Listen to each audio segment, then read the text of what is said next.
ਦੋਸਤੋ ਅੱਜ ਅਸੀਂ ਵੈਨਕੂਵਰ ਕੈਨੇਡਾ ਦੇ ਵਿੱਚ ਸਾਡੇ ਨਾਲ ਸਾਡੇ ਬਹੁਤ ਹੀ ਅਜੀਜ਼ ਸਤਿਕਾਰਯੋਗ ਬੀਬੀ ਜੀ ਗੁਰਦੀਪ ਕੌਰ ਸੰਧੂ ਜੀ ਬੈਠੇ ਹਨ। ਅੱਜ ਮੈਂ ਉਹਨਾਂ ਦੀ ਫੈਮਿਲੀ ਵਿੱਚ ਸਾਡੇ ਸਤਿਕਾਰਯੋਗ ਬਿਲ ਸੰਧੂ ਜੀ ਜੋ ਕਿ ਇਹਨਾਂ ਦੇ ਬੇਟੇ ਹਨ ਉਹ ਵੀ ਬੈਠੇ ਹਨ ਉਹਨਾਂ ਦੀ ਫੈਮਿਲੀ ਦੇ ਨਾਲ। ਅਤੇ ਅੱਜ ਦੀ ਇੰਟਰਵਿਊ ਜਿਹੜੀ ਅਸੀਂ ਕਰ ਰਹੇ ਹਾਂ ਉਹ ਬੀਬੀ ਗੁਰਦੀਪ ਕੌਰ ਸੰਧੂ ਉਹਨਾਂ ਦੀ ਲਾਈਫ ਦੇ ਉੱਤੇ ਕਰਾਂਗੇ। ਅਤੇ ਮੈਨੂੰ ਬੜੀ ਮਹਿਸੂਸ ਇਹ ਹੋ ਰਿਹਾ ਕਿ ਇਹ ਤੁਹਾਨੂੰ ਇੰਟਰਵਿਊ ਬਹੁਤ ਹੀ ਪਸੰਦ ਆਵੇਗੀ ਅਤੇ ਮੈਨੂੰ ਲੱਗ ਰਿਹਾ ਕਿ ਇਹ ਇੰਟਰਵਿਊ ਮੇਰੀ ਸਾਰੀ ਇੰਟਰਵਿਊਆਂ ਦੇ ਵਿੱਚੋਂ ਸਭ ਤੋਂ ਵਧੀਆ ਅਤੇ ਸਭ ਤੋਂ ਜ਼ਿਆਦਾ ਇਨਫੋਰਮੇਸ਼ਨ ਵਾਲੀ ਹੋਵੇਗੀ। ਅਤੇ ਬੀਬੀ ਗੁਰਦੀਪ ਕੌਰ ਜੀ ਸੰਧੂ ਜੀ ਜੋ ਕਿ ਵੈਨਕੂਵਰ ਵਿੱਚ ਰਹਿੰਦੇ ਹਨ ਕੈਨੇਡਾ ਦੇ ਵਿੱਚ, ਅਤੇ ਇਹਨਾਂ ਦਾ ਪਿਛਲਾ ਪਿੰਡ ਕੋਕਰੀ ਚੱਕਰ ਡਿਸਟ੍ਰਿਕਟ ਲੁਧਿਆਣਾ ਸੀ।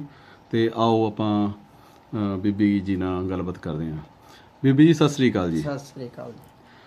ਆਪਣਾ ਪਹਿਲਾਂ ਨਾਂ ਦੱਸੋ ਕੀ ਆ ਜੀ ਤੁਹਾਡਾ? ਮੇਰਾ ਹਾਂਜੀ ਜਿਹੜਾ ਪਹਿਲਾ ਨਾਂ? ਹਾਂਜੀ ਹਾਜ਼ਰਾ। ਹਾਜ਼ਰਾ? ਅੱਛਾ ਜੀ। ਅਤੇ ਤੁਹਾਡੇ ਪਿਤਾ ਜੀ ਦਾ ਨਾਂ ਕੀ ਸੀ? ਅੱਲੂ।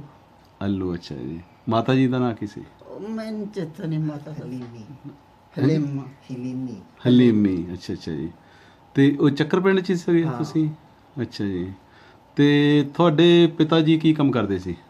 ਮੇਰਾ ਪਿਤਾ ਜੀ ਤਾਂ ਭਾਂਡੇ ਬਣਾਉਣ ਦਾ ਕੰਮ ਕਰਦਾ ਸੀ। ਅੱਛਾ ਜੀ। ਪਰ ਮੇਰੇ ਭਰਾ ਜਿਹੜੇ ਸੀ 3 ਮੈਥੋਂ ਵੱਡੇ, ਉਹ ਕੰਮ ਨਹੀਂ ਸੀ ਭਾਂਡਿਆਂ ਦਾ ਕਰਦੇ, ਉਹ ਜ਼ਿਮੀਂਦਾਰਾਂ ਦੇ ਨਾਲ ਕੰਮ ਕਰਦੇ ਹੁੰਦੇ ਸੀ। ਅੱਛਾ ਅੱਛਾ। ਬਹੁਤ ਵੱਡੀ ਫੈਮਿਲੀ ਸੀ ਸਾਡੀ। ਅੱਛਾ ਜੀ। ਬੜੇ ਹੈਪੀ ਲਾਈਫ ਵਿੱਚ ਰਹਿੰਦੇ ਸੀ। ਅੱਛਾ ਜੀ। ਅਸੀਂ ਕੋਈ ਲੇਬਰ ਨਹੀਂ ਕੀਤੀ, ਤੀਵੀਆਂ ਨੂੰ ਸਾਡੇ ਬੰਦੇ ਨਹੀਂ ਸੀ ਬਾਹਰ ਕੰਮ ਕਰਨ ਜਾਣ ਦਿੰਦੇ। ਅੱਛਾ ਜੀ। ਬੰਦੇ ਹੀ ਕਰਦੇ ਸੀ ਸਾਡੇ। ਅੱਛਾ ਅੱਛਾ ਜੀ। ਲਾਈਫ ਜਿਹੜੀ ਪਹਿਲੀ ਸੀ ਉਹਦੀ ਤੇ ਤਾਂ ਪੁੱਛ ਹੀ ਨਾ, ਇੰਨੀ ਕਲੋਜ਼ ਫੈਮਿਲੀ ਸੀ ਅਸੀਂ। ਹਾਂਜੀ। ਬੜੇ ਪਿਆਰ ਨਾਲ ਰਹਿੰਦੇ ਸੀ। ਅੱਛਾ ਜੀ।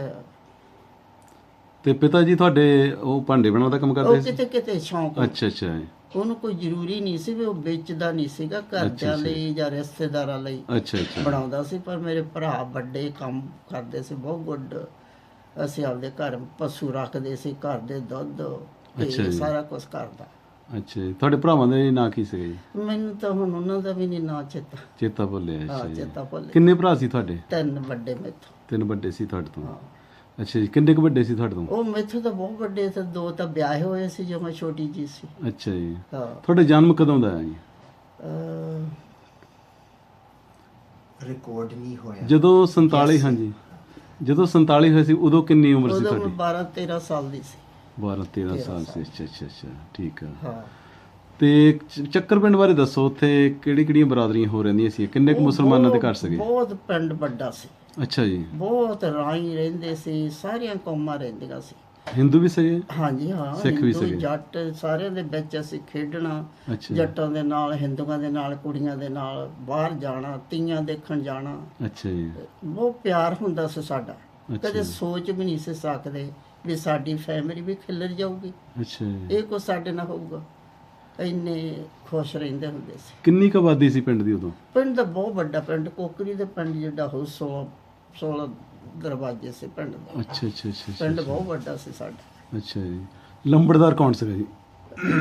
ਲੰਬੜਦਾਰ ਤਾਂ ਨਹੀਂ ਮੈਨੂੰ ਪਤਾ ਸੀ। ਪਤਾ ਨਹੀਂ। ਅੱਛਾ। ਨਾ ਕਦੇ ਤੁਸੀਂ ਪੜ੍ਹਨ ਗਏ ਸਕੂਲੇ? ਨਾਲੇ ਨਹੀਂ, ਮੈਂ ਨਹੀਂ ਗਈ ਕਦੇ ਵੀ। ਅੱਛਾ ਜੀ। ਕਿ ਉਹਨਾਂ ਸਮੇਂ 'ਚ ਕਦੇ ਬਜ਼ੁਰਗਾਂ ਦੇ ਵੱਡਿਆਂ ਦੇ ਨਾਂ ਹੀ ਨਹੀਂ ਸੀ ਅਸੀਂ ਲੈ ਸਕਦੇ। ਅਸੀਂ ਘਰ ਦੇ ਭਰਾਵਾਂ ਦਾ ਨਹੀਂ ਸੀ ਲੈਂਦੇ। ਅੱਛਾ ਜੀ। ਆਪਦੇ ਮਾਂ-ਬਾਪ ਦਾ ਨਹੀਂ ਸੀ ਪਤਾ ਸਾਨੂੰ ਨਾਂ ਕੀ ਹੁੰਦਾ। ਅੱਛਾ ਜੀ। ਅਸੀਂ ਕਦੇ ਆਪਦੇ ਭਰਾ ਦਾ ਨਾਂ ਨਹੀਂ ਸੀ ਲੈ ਸਕਦੇ। ਅੱਛਾ ਜੀ। ਸਾਨੂੰ ਪਤਾ ਹੀ ਨਹੀਂ ਨਾਵਾਂ ਦਾ ਕੀ ਸੀ। ਅੱਛਾ ਜੀ। ਤੇ ਇਦਾਂ ਕਰਕੇ ਫਿਰ ਲਾਈਫ ਦੇ ਵਿੱਚ ਉਹ ਜਿਹੜੀ ਜ਼ਿੰਦਗੀ ਸੀ ਉਹ ਬਹੁਤ ਚੰਗੀ ਸੀ ਸਾਡੀ। ਤੁਸੀਂ ਖੇਡਾਂ ਕਿਹੜੀਆਂ ਖੇਡਦੇ ਸੀ ਉਦੋਂ? ਬਹੁਤ ਖੇਡਾਂ ਖੇਡੀਆਂ ਸੀ। ਹਾਂਜੀ। ਅਸੀਂ ਬਾਹਰ ਜਾਣਾ, ਕੁੜੀਆਂ ਨੇ ਖੱਤਿਆਂ 'ਚ ਚਲੇ ਜਾਣਾ, ਸਾਗ ਤੋੜਨਾ ਨਾਲੇ ਖਾਣਾ। ਅੱਛਾ। ਗੰਦਲਾ ਨਾਲੇ ਹਾਂ, ਗੰਦਲਾ ਨਾਲ ਛੋਲਿਆਂ ਦਾ। ਤੇ ਫਿਰ ਅਸੀਂ ਲੁੱਕ ਮਚੀਚਾ ਖੇਡਣੀਆਂ। ਅੱਛਾ ਜੀ। ਤਾਂ ਫਿਰ ਮਾਂ ਜਾਂਦੀ ਸੀ ਸਾਡੀ, ਹੋਰ ਨਹੀਂ ਸੀ ਕੋਈ, ਕਦੇ ਭਾਲਣ ਜਾਣਾ ਫਿਰ ਸਾਨੂੰ। ਅੱਛਾ ਜੀ। ਇਹ ਉਹ ਨਹੀਂ ਵੀ ਇੱਕ ਜਾਤ ਨੇ ਖੇਡਦੀਆਂ ਸੀ, ਸਾਰੀਆਂ ਜਾਤਾਂ ਨਾਲ ਖੇਡਦੇ ਸੀ। ਛੋਟੀਆਂ ਜਾਤਾਂ ਵੀ ਨਾਲ ਖੇਡਦੀਆਂ ਸਾਡੇ ਨਾਲ? ਨਾਲ ਚੂੜਿਆਂ ਦੇ, ਚਮਿਆਰਾਂ ਦੇ। ਕਿ ਬੀਆਂ ਜਿਹੜੀਆਂ ਸੀ ਨਾ, ਇੱਕ ਬੀਹੀ ਉਹਨਾਂ ਦੀ, ਇੱਕ ਬੀਹੀ ਇਹਦੀ, ਸਾਰੇ ਇਕੱਠੇ ਹੁੰਦੇ ਸੀ। ਤਕਾਲਾਂ ਨੂੰ ਸਾਰੇ ਲੋਕਾਂ ਨੇ ਇਕੱਠੇ ਹੋ ਜਾਣਾ, ਬਹਿ ਜਾਣਾ। ਅੱਛਾ ਜੀ। ਨਿਆਣਿਆਂ ਨੇ। ਮੁਸਲਮਾਨਾਂ ਦੇ ਕਿੰਨੇ ਘਰ ਸੀ ਤੁਹਾਡੇ ਪਿੰਡ 'ਚ? ਜਿੱਥੇ ਅਸੀਂ ਇਲਾਕੇ 'ਚ ਉੱਥੇ 200-300 ਘਰ ਸੀ। ਅੱਛਾ ਜੀ। ਹਾਂ, ਬਹੁਤ ਘਰ ਸੀ। ਇਹਦਾ ਮਤਲਬ ਤੁਹਾਡੇ ਚੱਕਰ ਪਿੰਡ ਦੀ ਕਾਫੀ ਆਬਾਦੀ ਹੋਣੀ ਆ, 1000-2000 ਬੰਦਾ ਹੋਣਾ? ਬਹੁਤ ਵੱਡਾ ਪਿੰਡ ਸੀ। ਅੱਛਾ ਅੱਛਾ ਜਿੱਦਾਂ ਸਾਹ ਦਿਹਾੜੀ ਤੋਂ ਤੇ ਇੱਕ ਸਿਰੇ ਤੇ ਦੂਜੇ ਸਿਰੇ ਨਹੀਂ ਸੀ ਜਾ ਸਕਦੀ ਤੇ ਤੁਰ ਕੇ, ਅੱਛਾ ਜਦੋਂ ਅਸੀਂ ਅੱਛਾ ਛੋਟੀਆਂ ਛੋਟੀਆਂ ਹੁੰਦੀਆਂ, ਜੇ ਤੀਆਂ ਦੇਖਣ ਜਾਂਦੇ ਸੀ ਨਾ, ਪਹਿਲਾਂ 3 ਵਜੇ ਤੁਰ ਪੈਣਾ ਵੀ ਕਦੋਂ ਤਾਈਂ ਉੱਪੜਾਂਗਾ ਉੱਥੇ ਅੱਛਾ ਦੂਜੇ ਜੀ, ਪਾਸੇ। ਅੱਛਾ ਅੱਛਾ। ਐਡਾ ਪਿੰਡ ਵੱਡਾ ਸੀ। ਤੀਆਂ ਜਿਹੜੀਆਂ ਹਿੰਦੂ ਮੁਸਲਮਾਨ ਸਿੱਖ ਹਾਂ ਸਭ ਛੋਟੀਆਂ ਕਾਸਟਾਂ ਸਭ ਇਕੱਠੇ? ਖੇਡਦੇ, ਹਾਂ ਅੱਛਾ ਸਾਰੇ ਜੀ। ਖੇਡਦੇ ਹੁੰਦੇ ਸੀ ਤੇ ਰਲ ਕੇ। ਤੁਸੀਂ ਦੂਸਰੇ ਸਿੱਖਾਂ ਦੇ ਘਰਾਂ 'ਚ ਜਾਂ ਹਿੰਦੂਆਂ ਦੇ ਘਰਾਂ ਵਿੱਚ ਜਾਂਦੇ ਆਂਦੇ ਸੀ? ਹਾਂ ਖਾਣਾ ਪੀਣਾ ਖਾ ਲੈਂਦੇ ਸੀ ਹਾਂ, ਉੱਥੇ? ਨਾਲ ਹੀ ਉਹਨਾਂ ਦੇ। ਮੈਂ ਤਾਂ ਚੂੜਿਆਂ ਦੇ ਵੀ ਖਾਏ ਹੁੰਦੀ ਸੀ, ਅੱਛਾ। ਚਮਿਆਰਾਂ ਦੇ ਵੀ ਖਾਏ ਹੁੰਦੀ ਸੀ। ਅੱਛਾ ਅੱਛਾ ਜੇ ਵਿਆਹ ਸ਼ਾਦੀ ਹੋਣਾ ਨਾਲ ਹੀ ਅਸੀਂ ਬਹਿ ਜਾਣਾ ਜਾ ਕੇ। ਅੱਛਾ ਜੀ, ਕਦੇ ਜਾਤ ਪਾਤ ਦਾ ਕੋਈ ਫਰਕ ਨਹੀਂ ਸੀ। ਅੱਛਾ ਜੀ, ਤੇ ਗੁਰਦੁਆਰੇ ਤੇ ਮਸੀਤਾਂ 'ਚ ਅਸੀਂ ਕਦੇ ਕਦੇ ਗਈ ਹੀ ਨਹੀਂ ਸੀ। ਮੈਨੂੰ ਤਾਂ ਪਤਾ ਨਹੀਂ ਕਿੱਦਾਂ ਲੋਕ ਜਾਂਦੇ। ਅੱਛਾ ਜੀ, ਜਿੱਥੇ ਜੀ ਕਰਦਾ ਉੱਥੇ ਬਹਿ ਕੇ ਖਾ ਲੈਣਾ। ਅੱਛਾ ਉਹ ਜ਼ਿੰਦਗੀ ਤਾਂ ਤੂੰ ਮੇਰੀ ਪੁੱਛਣਾ, ਇੰਨੀ ਚੰਗੀ ਹੁੰਦੀ ਸੀ। ਅੱਛਾ ਜੀ। ਤੁਹਾਡੀ ਕੋਈ ਭੈਣ ਵੀ ਸੀਗੀ? ਹਾਂਜੀ, ਛੋਟੀ ਸੀ ਮੈਂ। ਛੋਟੀ ਸੀ? ਹਾਂ, ਉਹਦਾ ਕੀ ਨਾਂ ਸੀ? ਉਹ ਛੋਟੀ ਜੀ, ਉਹਦਾ ਮੈਨੂੰ ਤਾਂ ਹੁਣ ਚੇਤਾ। ਅੱਛਾ, ਕਿੰਨੀ ਛੋਟੀ ਸੀ ਤੁਹਾਡੇ ਤੋਂ? ਉਹ 4 ਸਾਲ ਦੀ 5 ਸਾਲ ਦੀ ਜਦੋਂ ਅਸੀਂ ਸੈਪਰੇਟ ਹੋਏ। ਅੱਛਾ ਜੀ, ਛੋਟੀ ਜੀ ਸੀ, ਮੇਰੀ ਮਾਂ ਉਂਗਲੀ ਲਾਈ ਫਿਰਦੀ ਸੀ। ਅੱਛਾ ਜੀ। ਤੇ ਤੁਹਾਡੇ ਭਰਾ ਵੀ ਕਦੇ ਪੜ੍ਹਨ ਗਿਆ ਕਿ ਨਹੀਂ? ਨਹੀਂ, ਇੱਕ ਪੜਿਆ ਸੀ ਵੱਡਾ। ਅੱਛਾ ਜੀ। ਉਹਦਾ ਨਾਂ ਕੁਝ ਯਾਦ ਆਉਂਦਾ ਕਿ ਤੁਹਾਨੂੰ? ਨਹੀਂ ਯਾਦ ਆਉਂਦਾ। ਅੱਛਾ ਜੀ। ਤੇ ਤੁਹਾਡੇ ਮਦਰ ਘਰ ਦਾ ਹੀ ਕੰਮ ਕਰਦੇ ਸੀ? ਨਹੀਂ, ਮੇਰੀ ਮਦਰ ਘਰ ਦਾ ਨਹੀਂ ਸੀ, ਉਹ ਬਾਹਰਲਾ ਵੀ ਕਰਦੀ ਸੀ, ਜਾਂਦੇ ਹੋਰ ਨਹੀਂ ਸੀ ਕੋਈ ਜਾਂਦੇ। ਮੇਰੀ ਸਿਸਟਰ ਲਾ ਅੱਛਾ ਜੀ, ਜਾਂ ਮੇਰੀ ਭੂਆ ਨਾਲ ਰਹਿੰਦੀ ਹੁੰਦੀ ਸੀ, ਮੇਰੇ ਡੈਡ ਦੀ ਭੈਣ। ਹਾਂਜੀ, ਤੇ ਮੇਰੀ ਭਰਜਾਈ ਜਿਹੜਾ ਵੱਡਾ ਭਰਾ ਵਿਆਹ ਸੀ, ਉਹ ਹੀ ਜਾਂਦੀ ਸੀ ਬਾਹਰ ਖੱਤਿਆਂ 'ਚ ਸਾਗ ਸੁਗ ਲੈਣਾ ਜਾਂ ਕੋਈ ਕੰਮ। ਮੇਰਾ ਜਿਹੜਾ ਤੀਜਾ ਭਰਾ ਸੀ, ਉਹ ਪਸ਼ੂ ਸਾਂਭਦਾ ਹੁੰਦਾ ਸੀ। ਅੱਛਾ ਜੀ, ਮਈਆਂ 2-3 ਸੀ, ਉਹਨਾਂ ਨੂੰ ਪੱਠੇ ਪਾਉਣੇ, ਉਹਨਾਂ ਨੂੰ ਬਾਹਰ ਲਿਜਾਣਾ, ਪਾਣੀ ਪਿਲਾਉਣਾ, ਨਲਾਉਣਾ, ਉਹਦਾ ਕੰਮ ਇਹ ਹੁੰਦਾ ਸੀ। ਹੋਰ ਕਿਹੜੇ ਜਾਨਵਰ ਤੁਸੀਂ ਰੱਖੇ ਹੋਏ ਸੀਗੇ? ਹੋਰ ਤਾਂ 2 ਗਾਈਆਂ ਸੀ ਬਸ। ਅੱਛਾ ਜੀ। ਹਾਂ ਤੇ ਮੱਝਾਂ ਸੀਗੀਆਂ? ਹਾਂ, ਮੱਝਾਂ ਕਿੰਨੀਆਂ ਸੀਗੀਆਂ? ਉਹ 2 ਸੀ। 2 ਮੱਝਾਂ ਸੀ। ਦੁੱਧ ਚੰਗਾ ਸੀਗਾ? ਬਹੁਤ ਦੁੱਧ ਘੀ ਘਰ ਦਾ। ਅੱਛਾ ਅੱਛਾ। ਤੇ ਕੋਈ ਦੁਕਾਨਾਂ ਤੇ ਵੀ ਜਾਂਦੇ ਸੀ ਤੁਸੀਂ ਸਮਾਨ ਖਰੀਦਣ? ਉਹ ਮੇਰੇ ਡੈਡ ਜਾਂਦਾ ਨਾ ਜਿਗਰਾਮ, ਅੱਛਾ ਜੀ। ਉਹ ਲਿਆਉਂਦਾ ਹੁੰਦਾ ਸਾਰੀ ਚੀਜ਼। ਕਦੇ ਕੋਈ ਮੇਲੇ ਵੀ ਦੇਖਣ ਗਏ ਤੁਸੀਂ? ਮੇਲਾ ਦੇਖਣ ਤਾਂ ਦੂਰ ਤਾਂ ਨਹੀਂ ਕਿਤੇ ਗਏ, ਪਿੰਡ 'ਚ ਜਿਹੜਾ ਕੋਈ ਹੁੰਦਾ ਸੀ ਉਹ ਦੇਖਣ ਜਾਈਦਾ ਸੀ। ਅੱਛਾ ਜੀ। ਹਾਂ, ਤੁਹਾਡਾ ਚੱਕਰ ਪਿੰਡ ਵੀ ਨਾ ਇਹ ਕਾਫੀ ਮਸ਼ਹੂਰ ਆ ਦਾ। ਬਹੁਤ ਪਿੰਡ ਵੱਡਾ। ਕਾਫੀ ਮਸ਼ਹੂਰ ਪਿੰਡ ਆ ਇਹ। ਹਾਂ, ਹਾਂਜੀ। ਜਦੋਂ ਮੇਰੀ ਮਾਂ ਦਾ ਫਾਦਰ ਡਾਕਟਰ ਹੁੰਦਾ ਸੀ। ਅੱਛਾ ਜੀ। ਹਾਂ, ਨਾਨਾ ਸਾਡਾ। ਅੱਛਾ ਜੀ। ਉਹ ਲੋਕਾਂ ਦੇ ਇਲਾਜ ਬਹੁਤ ਕਰਦਾ ਹੁੰਦਾ ਸੀ, ਆਉਂਦੇ ਅੱਛਾ ਹੁੰਦੇ ਜੀ। ਜੋ ਬਹੁਤ ਜ਼ਿਆਦਾ। ਅੱਛਾ। ਤੇ ਨਾਨਕਿਆਂ ਦਾ ਪਤਾ ਕਿਹੜੇ ਪਿੰਡ ਸੀ ਤੁਹਾਡੇ? ਉਹ ਪਿੰਡ ਠੂਰ ਸੀ। ਹਠੂਰ? ਹਾਂ, ਅੱਛਾ ਜੀ। ਨਾਨਕਾ ਉੱਥੇ ਤਾਂ ਕਈ ਵਾਰੀ ਜਾਇਆ ਹੀਦਾ ਸੀ। ਅੱਛਾ ਨਾਨਕੀ ਅੱਛਾ। ਜਾਂਦੀ ਹੁੰਦੀ ਸੀ ਮੈਂ। ਤੇ ਨਾਨੇ ਦਾ ਤੁਹਾਨੂੰ ਨਾਂ ਦਾ ਪਤਾ ਕੀ ਸੀ? ਨਹੀਂ, ਨਾਨੇ ਦਾ ਵੀ ਨਹੀਂ ਹੁਣ ਚੇਤਾ, ਅੱਛਾ ਅੱਛਾ। ਪਰ ਉਦੋਂ ਮੈਨੂੰ ਪਤਾ ਹੁੰਦਾ ਸੀ ਵੀ ਇਹ ਡਾਕਟਰ ਆ। ਉਹਨੇ ਜਦੋਂ ਅਸੀਂ ਜਾਣਾ, ਸਾਨੂੰ ਕੋਲੇ ਬਹਾਲ ਲੈਣਾ, ਅੱਛਾ ਜੀ। ਪੁੱਛਣਾ ਸਾਰੀਆਂ ਗੱਲ ਅੱਛਾ ਜੀ। ਫੈਮਿਲੀ ਦੀ, ਆਪ ਵੀ ਆ ਜਾਂਦੇ ਸੀ। ਅੱਛਾ ਜੀ। ਹਾਂ। ਤੇ ਫਿਰ ਇਹ 47 ਜਦੋਂ ਆਇਆ, ਦੇਸ਼ ਆਜ਼ਾਦ ਹੋਇਆ, 2 ਟੁਕੜੇ ਹੋ ਗਏ, ਇੱਕ ਪਾਕਿਸਤਾਨ ਬਣ ਗਿਆ, ਇੱਕ ਇੰਡੀਆ ਬਣ ਗਿਆ, ਪੰਜਾਬ ਵੰਡ ਦਿੱਤਾ ਗਿਆ, ਉਦੋਂ ਕੀ ਹੋਇਆ? ਉਦੋਂ ਫਿਰ ਜਿੱਦਾਂ ਹੁਣ ਅਸੀਂ ਸਾਰੇ ਬੈਠੇ ਆ, ਸਾਰੀ ਫੈਮਿਲੀ ਘਰ ਦੇ ਵਿੱਚ, ਹਾਂਜੀ। ਉਦੋਂ ਜੱਟ ਦੇ ਮੁੰਡੇ ਆਏ ਕਿਰਪਾਨਾਂ ਤੇ ਗਨ ਲੈ ਕੇ। ਅਸੀਂ ਸਾਰੇ ਇੱਦਾਂ ਹੀ ਬੈਠੇ ਬੈਠੇ ਉਹਨਾਂ ਨੂੰ ਲੈ ਕੇ ਫੜ ਕੇ, ਮੇਰੇ ਭਰਾਵਾਂ ਨੂੰ ਸਾਰਿਆਂ ਨੂੰ ਉੱਥੇ ਅਸੀਂ ਫਿਰ ਖਿੱਲਰ ਗਏ। ਮੇਰੀ ਮਾਂ, ਮੈਂ, ਮੇਰੀਆਂ ਭਰਜਾਈਆਂ, ਮਾਸੀ, ਸਾਰੀ ਅੱਡੋ ਅੱਡੀ ਲੁਕਣ ਨੂੰ ਟਰਾਈ ਕੀਤੀ। ਰਾਤ ਦਾ ਸੀਗਾ 8 ਵਜੇ। ਅੱਛਾ ਜੀ। ਉਹਨਾਂ ਨੂੰ ਤਾਂ ਫਿਰ ਗਾਂਹ ਲਿਜਾ ਕੇ ਮਾਰ ਦਿੱਤਾ, ਪਤਾ ਨਹੀਂ ਕੀ ਕੀਤਾ। ਮੁੜ ਕੇ ਅਸੀਂ ਫਿਰ ਇਕੱਠੇ ਨਹੀਂ ਹੋਏ, ਫੈਮਿਲੀ ਦਾ ਮੈਂਬਰ ਕੋਈ ਵੀ। ਮੈਂ ਨਹੀਂ ਤੁਸੀਂ ਹੋਈ। ਰਾਤ ਦੇ 8 ਵਜੇ ਘਰ ਬੈਠੇ ਸੀਗੇ ਹਾਂ ਤੇ ਉਸ ਵੇਲੇ ਤੁਹਾਡੇ ਤੇ ਹਮਲਾ ਹੋਇਆ? ਹਾਂ। ਤੁਹਾਨੂੰ ਪਹਿਲਾਂ ਪਤਾ ਸੀ ਕਿ ਅਚਾਨਕ ਹਮਲਾ ਨਾ, ਹੋਇਆ? ਉੱਤੇ ਹੀ ਚੁੱਪ ਕੀਤੇ ਜਦੋਂ ਹੁਣ ਆਪਾਂ ਬੈਠੇ, ਹਾਂਜੀ। ਸਾਰੇ ਬੈਠੇ। ਮੇਰੇ ਘਰ ਦੇ ਵਿੱਚ ਮੇਰੇ ਫਾਦਰ ਦਾ ਸਿਰਫ ਸਾਰੇ ਬਹਿ ਕੇ ਦੱਸੋ ਕੀ ਕੰਮ ਕੀਤਾ ਅੱਜ ਤੁਸੀਂ ਖੱਤਿਆਂ 'ਚ, ਕਿਹਦੇ ਨਾਲ ਮਿਲੇ, ਕੌਣ ਤੁਹਾਡੇ ਨਾਲ ਮਿਲਿਆ, ਕੀ ਗੱਲ, ਇਦਾਂ ਦੀਆਂ ਗੱਲਾਂ ਕਰਦੇ ਸੀ ਬੈਠੇ। ਹਾਂਜੀ। ਉਦੋਂ ਹੀ ਪਤਾ ਲੱਗਾ ਜਦੋਂ ਆ ਗਏ ਘਰ ਦੇ ਵਿੱਚ। ਉਹਨਾਂ ਨੂੰ ਕੌਣ ਆਏ? ਕੌਣ ਸੀਗੇ? ਜੱਟਾਂ ਦੇ ਬੰਦੇ ਆਏ ਸੀ। ਸਿੱਖ ਸੀਗੇ? ਹਾਂ ਉਹਨਾਂ ਨੇ ਕਿਰਪਾਨਾਂ ਸੀਗੀਆਂ ਉਹਨਾਂ ਹਾਂ, ਦੇ ਇੱਕ ਕੋਲ? ਕੋਲੇ ਬੰਦੂਕ ਸੀ। ਬੰਦੂਕ ਵੀ ਸੀ? ਉਹ ਫਿਰ ਉਹਨਾਂ ਨੂੰ ਲੈ ਗਿਆ ਸਾਰੇ ਬੰਦਿਆਂ ਨੂੰ। ਅਸੀਂ ਫਿਰ ਭੱਜ ਤੁਰੀਆਂ, ਨਿਬੜ ਗਈ। ਮੇਰੀ ਮਾਂ ਬਣ ਕੇ ਬਾਹਰ ਲੈ ਗਈ, ਪਤਾ ਨਹੀਂ ਕਿੱਥੇ ਲੈ ਗਈ। ਕਿੰਨੇ ਜਣੇ ਆਏ ਸੀਗੇ? 5-6 ਜਾਣੇ ਸੀ। ਅੱਛਾ ਜੀ। ਹਾਂ, ਪਸ਼ੂ ਵੀ ਲੈ ਕੇ ਖੋਲ ਕੇ ਉਦੋਂ ਹੀ ਸਾਡੇ ਤਾਂ, ਅੱਛਾ ਜੀ। ਮਈਆਂ ਵੀ ਲੈ ਗਏ। ਤੇ ਤੁਸੀਂ ਸਾਰੇ ਬਿਖਰ ਗਏ? ਹਾਂ, ਅੱਡੋ ਅੱਡੀ ਹੋ ਗਏ। ਮੁੜ ਕੇ ਅਸੀਂ ਇਕੱਠੇ ਨਹੀਂ ਹੋਏ। ਫਿਰ ਸਾਨੂੰ ਇਹ ਪਤਾ ਲੱਗਾ ਥੋੜ੍ਹੇ ਜਿਹਾ ਮਗਰੋਂ ਵੀ ਉਹ ਸਾਰੇ ਮਾਰਤੇ। ਤੁਹਾਡੇ ਪਿਤਾ ਜੀ, ਹਾਂ, ਤੁਹਾਡੇ ਤੇ ਭਰਾ, ਮੇਰੇ, ਹਾਂ, ਚਾਚਾ। ਚਾਚਾ? ਹਾਂ, ਤਾਂ ਫਿਰ ਮੇਰੀ ਮਾਂ ਨੇ ਮੈਨੂੰ ਇੱਕ ਵਾਰੀ ਮੈਨੂੰ ਦੇਖਿਆ ਸੀ ਜਦੋਂ ਮੇਰੀ ਬਾਂਹ ਫੜ ਕੇ ਲੈ ਜਾਂਦੀ ਹੈ। ਅੱਛਾ ਜੀ। ਮੁੜ ਕੇ ਪਤਾ ਨਹੀਂ ਕਿੱਥੇ ਲੈ ਗਈ ਉਹ ਰਾਤ ਨੂੰ, ਕਿ ਮੀਂਹ ਮਨੇਰੀਆਂ ਬਹੁਤ ਸੀ, ਭੁੱਖੇ ਤੇ ਆਏ ਸੀ। ਫਿਰ ਜਾਂ ਤੱਕ ਕਿਤੇ ਮੈਂ ਸੌਂ ਗਈ, ਅੱਛਾ ਜੀ। ਪਤਾ ਨਹੀਂ ਕੀ ਹੋ ਗਿਆ। ਉਹ ਵੀ ਨਹੀਂ, ਜਦੋਂ ਮੈਂ ਉੱਠੀ ਮੈਨੂੰ ਮਿਲੀ, ਫਿਰ ਮਦਦ ਦਾ ਵੀ ਨਹੀਂ ਪਤਾ ਕਿੱਥੇ ਛੱਡ ਜਾ ਗਈ ਮੈਨੂੰ, ਪਤਾ ਨਹੀਂ ਕਿੱਥੇ ਗਈ ਕਿੱਥੇ ਨਹੀਂ। ਇਹ ਪਿੰਡ ਤੋਂ ਬਾਅਦ ਦੀ ਗੱਲ ਆ? ਹਾਂ ਹਾਂ। ਕਿੰਨੇ ਕੁ ਦੂਰ ਦੀ ਸੀ ਪਿੰਡ ਤੋਂ ਗੱਲ? ਪਿੰਡ ਤੋਂ ਬਾਹਰ ਨਾ ਦੂਏ ਤੀਏ ਦਿਨ ਜਿੱਦਾਂ ਇੱਕ ਪੱਤੀ ਬਚਾਉਂਦੀ ਸੀ, ਇੱਕ ਪੱਤੀ ਸਾਨੂੰ ਮਾਰਦੀ ਸੀ। ਸੇਵੇਂ ਪਿੰਡ ਦੇ ਬੰਦੇ ਸੀ? ਹਾਂ, ਸੇਮ ਦੇ, ਚੱਕਰ ਪਿੰਡ ਦੇ ਹੀ? ਹਾਂ। ਇਸ ਪਾਸੇ ਦੇ ਗੁਰਦੁਆਰੇ ਵਾਲੇ ਮਾਰਦੇ ਸੀ, ਇਸ ਪਿੰਡ ਦੇ ਬਚਾਉਂਦੇ ਸੀ। ਇਹ ਦੂਜੇ ਵਾਲੇ ਜਿਹੜੇ ਬਚਾਉਂਦੇ ਸੀਗੇ ਉਹ ਵੀ ਜੱਟ ਸੀਗੇ? ਹਾਂ ਹਾਂ, ਜਾਟੀ ਸੀ। ਅੱਛਾ। ਉਹ ਫਿਰ ਸਾਨੂੰ ਜਿਹੜੇ ਬਚਦੇ ਤੀਏ ਚੌਥੇ ਦਿਨ ਜਿਹੜੇ ਲੋਕ ਲੁਕੇ ਸੀ ਘਰਾਂ 'ਚ, ਪਿੰਡ ਵਾਲਾ ਵੱਡੇ ਥਾਂ ਥਾਂ ਲੁਕ ਗਏ, ਫਿਰ ਉਹ ਇਕੱਠੇ ਕਰਨ ਲੱਗ ਗਏ ਸਾਰਿਆਂ ਨੂੰ। ਅੱਛਾ ਜੀ। ਉਹਨਾਂ ਦੇ ਵਿੱਚ ਫਿਰ ਮੈਂ ਇਕੱਠੀ ਹੋਈ। ਅੱਛਾ। ਪਤਾ ਨਹੀਂ ਉਹਨਾਂ ਨੇ ਮੈਨੂੰ ਕਿੱਥੋਂ ਫੜਿਆ, ਕਿੱਥੋਂ ਮੈਨੂੰ ਨੇ ਕੱਢਿਆ, ਮੈਨੂੰ ਨਹੀਂ ਪਤਾ। ਅੱਛਾ। ਉਸ ਟੋਲੇ ਦੇ ਵਿੱਚ ਉਹ ਟੋਲਾ ਪੱਤੀ ਕਹਿੰਦੇ ਵੀ ਅਸੀਂ ਤੁਹਾਨੂੰ ਕੈਂਪ 'ਚ ਛੱਡਣ ਚੱਲੇ। ਇੱਦਾਂ ਤਾਂ ਨਹੀਂ ਹੋਈ ਵੀ ਜਦੋਂ ਤੁਹਾਡੀ ਮਦਰ ਤੁਹਾਨੂੰ ਨਾਲ ਲੈ ਕੇ ਜਾ ਰਹੇ ਸੀਗੇ ਉਦੋਂ ਤੁਹਾਡੇ ਉੱਤੇ ਹਮਲਾ ਹੋ ਗਿਆ ਹੋਵੇ, ਤੁਸੀਂ ਬੇਹੋਸ਼ ਹੋ ਗਏ ਹੋ? ਹਾਂ, ਹੋ ਸਕਦਾ ਹੈ ਨਾ, ਤੇ ਤੁਹਾਨੂੰ ਛੱਡ ਗਏ ਹੋਣ। ਹਾਂ, ਪਰ ਮੇਰੀ ਮਾਂ ਛੱਡਣ ਵਾਲੀ ਤਾਂ ਹੈ ਨਹੀਂ ਸੀ, ਪਰ ਕੋਈ ਮਜਬੂਰੀ ਉਹਨੂੰ ਹੋਈ ਜਾਂ ਮੈਨੂੰ ਹੋਈ ਜਾਂ ਉਹਨੂੰ ਹੋਈ, ਕਿਉਂ ਛੱਡ ਗਈ ਮੈਨੂੰ ਨਹੀਂ ਪਤਾ। ਇਹ ਰਾਤ ਦਾ ਟਾਈਮ ਸੀ ਉਸ ਵੇਲੇ? ਹਾਂ, ਰਾਤ ਦਾ ਸੀ। ਤੇ ਤੁਹਾਨੂੰ ਸਿੱਖਾਂ ਨੇ ਇਕੱਠੇ ਕੀਤਾ ਉਦੋਂ? ਹਾਂ, ਸਵੇਰ ਨੂੰ ਦੂਏ ਦਿਨ। ਅੱਛਾ ਜੀ। ਜਿਹੜੇ ਪੱਤੀ ਦੇ ਬਚਾਉਂਦੇ ਸੀ ਸਾਨੂੰ, ਉਹਨਾਂ ਨੇ ਸਾਰੇ ਹੋ ਨਿਆਣਾ ਕੋਈ 100-200 ਅੱਛਾ ਜੀ। ਇਕੱਠਾ ਕੀਤਾ। ਪਿੰਡ ਬਹੁਤ ਵੱਡਾ ਸੀ। ਅੱਛਾ। ਉਹਨਾਂ ਨੇ ਜਦੋਂ ਸਾਨੂੰ ਫਿਰ ਕਹਿੰਦੇ ਵੀ ਚਲੋ ਤੁਹਾਨੂੰ ਕੈਂਪ 'ਚ ਛੱਡਣ ਜਾਂਦੇ। ਅੱਛਾ ਜੀ। ਜਦੋਂ ਕੈਂਪ ਤੇ ਗਏ ਅਸੀਂ ਖੱਤਿਆਂ ਦੇ ਵਿੱਚ ਬਾਹਰ, ਉੱਥੇ ਜਾ ਕੇ ਫਿਰ ਸਾਰੇ ਲੋਕ ਆ ਗਏ। ਉੱਥੇ ਮਾਰਨ ਨੂੰ ਫਿਰਦੇ ਗਏ, ਕੋਈ ਖੋਹਦਾ ਸੀ ਕਿ ਉੱਥੇ ਫਿਰ ਮੈਨੂੰ ਇਹਨਾਂ ਦਾ ਡੈਡ ਨੇ ਮੈਨੂੰ ਦੇਖਿਆ ਤੇ ਇਹਨੇ ਮੇਰੀ ਬਾਂਹ ਫੜ ਲਈ। ਅੱਛਾ ਜੀ। ਉਹਨਾਂ ਦਾ ਕੀ ਨਾਂ ਸੀ? ਰਤਨ ਸਿੰਘ। ਅੱਛਾ ਜੀ। ਇਹਨੇ ਫਿਰ ਮੇਰੀ ਬਾਂਹ ਫੜ ਲਈ। ਬਹੁਤ ਇਕੱਠੇ ਹੋ ਗਏ ਨਾ ਮਾਰਨ ਨੂੰ, ਕੋਈ ਮਾਰਦਾ ਸੀ, ਕੋਈ ਛਡਾਉਂਦਾ ਸੀ, ਕੋਈ ਭੱਜਦਾ ਸੀ, ਵੀ ਸਾਰੇ ਮਾਰ ਦੇਣੇ। ਉਹਨੇ ਫਿਰ ਮੇਰੀ ਬਾਂਹ ਫੜ ਲਈ ਸੀ। ਅੱਛਾ ਜੀ। ਉਹ ਫਿਰ ਮੈਨੂੰ ਆਪਦੇ ਲਿਆਇਆ ਘਰੇ। ਅੱਛਾ ਜੀ। ਤਾਂ ਫਿਰ ਸਾਰੇ ਕਹਿੰਦਾ ਵੀ ਮੈਂ ਤੈਨੂੰ ਰੱਖਣਾ, ਮੈਂ ਤੇਰੇ ਨਾਲ ਮੈਰਿਜ ਹੋਣਾ, ਮੈਂ ਤੇਰਾ ਧਰਮ ਬਦਲ ਦੇਣਾ। ਮੈਂ ਕਿਹਾ ਠੀਕ ਆ। ਜਦੋਂ ਮੈਨੂੰ ਕੋਈ ਪਾਸਾ ਹੀ ਨਹੀਂ, ਮੇਰੇ ਕੋਲ ਚੋਇਸ ਨਹੀਂ ਸੀ ਕੋਈ, ਨਾ ਮੈਨੂੰ ਪਤਾ ਸੀ ਕੌਣ ਮੈਂ ਹੈਗੀ ਕੌਣ ਨਹੀਂ। ਉਹਨਾਂ ਦੀ ਕਿੰਨੀ ਉਮਰ ਸੀ ਉਸ ਵੇਲੇ? ਹੋਊਗਾ ਥੋੜੀ 30 ਕੁ ਸਾਲਾਂ ਦਾ। ਤੁਹਾਡੀ 12-13 ਸਾਲ ਦੀ ਉਮਰ? ਅੱਛਾ। ਪਰ ਉਹਨੇ ਮੈਨੂੰ ਚੰਗੀ ਬਹੁਤ ਰੱਖਿਆ, ਕੋਈ ਫੋਰਸ ਨਹੀਂ ਕੀਤਾ ਉਸ ਬੰਦੇ ਨੇ ਮੈਨੂੰ। ਅੱਛਾ ਜੀ। ਉਹ ਨਹੀਂ ਕਹਿੰਦਾ ਨਿਆਣੀ ਆ, ਸਿੱਖ ਲਊ।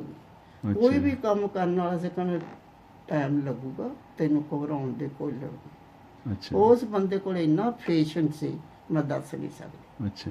ਤੇ ਨਾ ਮੈਨੂੰ ਰੋਣ ਦਿੰਦਾ ਸੀ ਕਦੇ। ਕਹਿਣਾ ਤੂੰ ਕਾਹਤੇ ਰੋਣੀ, ਜੋ ਕੁਛ ਹੋ ਗਿਆ ਠੀਕ ਆ। ਆਪਾਂ ਦੋਹਾਂ ਨੇ ਜ਼ਿੰਦਗੀ ਗੁਜ਼ਾਰਨੀ ਹੈ, ਲਾਈਫ ਗੁਜ਼ਾਰਨੀ ਹੈ। ਤੈਨੂੰ ਧਰਮ ਬਦਲਣਾ ਪੈਣਾ। ਮੈਨੂੰ ਤਾਂ ਧਰਮ ਦਾ ਵੀ ਨਹੀਂ ਸੀ ਪਤਾ ਕੀ ਹੁੰਦਾ ਉਦੋਂ। ਪਰ ਪੁਆੜੇ ਤਾਂ ਧਰਮ ਕਰਕੇ ਪੇਸ਼ ਗਏ ਸਾਰੇ? ਪਏ ਤਾਂ ਪਤਾ ਹੀ ਨਹੀਂ ਸੀ ਵੀ ਧਰਮ ਕੀ ਆ ਕੀ ਨਹੀਂ। ਰੱਬ ਦੇ ਤਾਂ ਇੱਕ ਬੰਦੇ ਬਣਾਏ ਆ। ਹਾਂਜੀ। ਨਾ ਸਾਨੂੰ ਉਹਨਾਂ ਸਮੇਂ 'ਚ ਪਤਾ ਸੀ ਵੀ ਰੱਬ ਕੀ ਆ ਤੇ ਦੁਸ਼ਮਣ ਕੌਣ ਆ। ਇਹ ਉਮਰ ਹੀ ਇਦਾਂ ਦੀ ਸੀ। ਪਤਾ ਹੀ ਨਹੀਂ ਸੀ ਕਿ ਵੀ ਕੌਣ ਦੁਸ਼ਮਣ ਆ, ਕੌਣ ਤੁਹਾਡਾ ਧਰਮ ਆ, ਕੀ ਤੇ ਜਿੱਦਾਂ ਉਹ ਕਹਿੰਦਾ ਸੀ ਮੈਂ ਕਿਹਾ ਠੀਕ ਆ। ਉਹਨੇ ਮੇਰੀ ਜ਼ਿੰਦਗੀ ਫੁੱਲਾਂ ਵਾਂਗੂ ਰੱਖੀ ਬੰਦੇ ਨੇ। ਅੱਛਾ ਜੀ। ਫਿਰ ਸਾਰਾ ਕੁਝ ਠੀਕ ਹੈ। 5-6 ਸਾਲ ਫਿਰ ਮੈਂ ਇੰਡੀਆ ਰਹੇ ਅਸੀਂ। ਫਿਰ ਅਸੀਂ ਕੈਨੇਡਾ 'ਚ ਆ ਗਏ। ਜਿਹੜਾ ਤੁਹਾਡਾ ਟਾਈਮ ਜਦੋਂ ਤੁਸੀਂ ਵਿਛੜੇ ਆ ਆਪਣੇ ਪਰਿਵਾਰ ਤੋਂ, ਤੁਹਾਨੂੰ ਤੁਹਾਡਾ ਜੀਅ ਤਾਂ ਕਰਦਾ ਹੁਣ ਆਪਣੇ ਭੈਣਾਂ ਭਰਾਵਾਂ ਨੂੰ ਮਿਲਣ? 2-3 ਸਾਲ ਰੋਂਦੀ ਰਹੀ ਮੈਂ, ਭਾਲਦੀ ਸੀ ਉਹਨਾਂ ਨੂੰ। ਅੱਛਾ। ਮੈਂ ਤਾਂ ਹਜੇ ਵੀ ਰੋਂਦੀ ਹਾਂ। ਅੱਛਾ। ਕਈ ਵਾਰੀ ਦਿਲ ਡੋਲਦਾ। ਰੱਬ ਨੇ ਮੈਨੂੰ ਬਹੁਤ ਕੁਝ ਦਿੱਤਾ, ਮੈਨੂੰ ਬਿਊਟੀਫੁਲ ਮੇਰੀ ਫੈਮਿਲੀ ਆ, ਮੈਂ ਬਹੁਤ ਸੁਖੀ ਆ। ਪਰ ਫਿਰ ਵੀ ਆਪਦਾ ਲਹੂ ਮਾਪੇ ਚੇਤੇ ਆਉਂਦੇ। ਹਾਂਜੀ। ਪਰ ਮੈਨੂੰ ਲੱਭਦੇ ਨਹੀਂ ਕਿਤੇ। ਮੈਂ ਤਾਂ ਅੱਖਾਂ ਮੀਚ ਕੇ ਵੀ ਸੋਚਦੀ ਹਾਂ, ਲੱਭਦੇ ਨਹੀਂ। ਤੁਹਾਡੀ ਬਰਾਦਰੀ ਕੀ ਸੀਗੀ? ਘੁਮਿਆਰ ਸੀ। ਘੁਮਿਆਰ। ਅੱਛਾ ਜੀ। ਹਾਂ। ਤੇ ਗੋਤ ਕੀ ਸੀ ਤੁਹਾਡਾ? ਗੋਤ ਘੁਮਿਆਰ ਹੁੰਦਾ ਘੁਮਿਆਰਾਂ ਦਾ? ਨਹੀਂ, ਇੱਕ ਗੋਤ ਵੀ ਹੁੰਦੇ ਆ। ਨਹੀਂ, ਮੈਨੂੰ ਤਾਂ ਨਹੀਂ ਵੀ ਗੋਤ ਦਾ ਪਤਾ।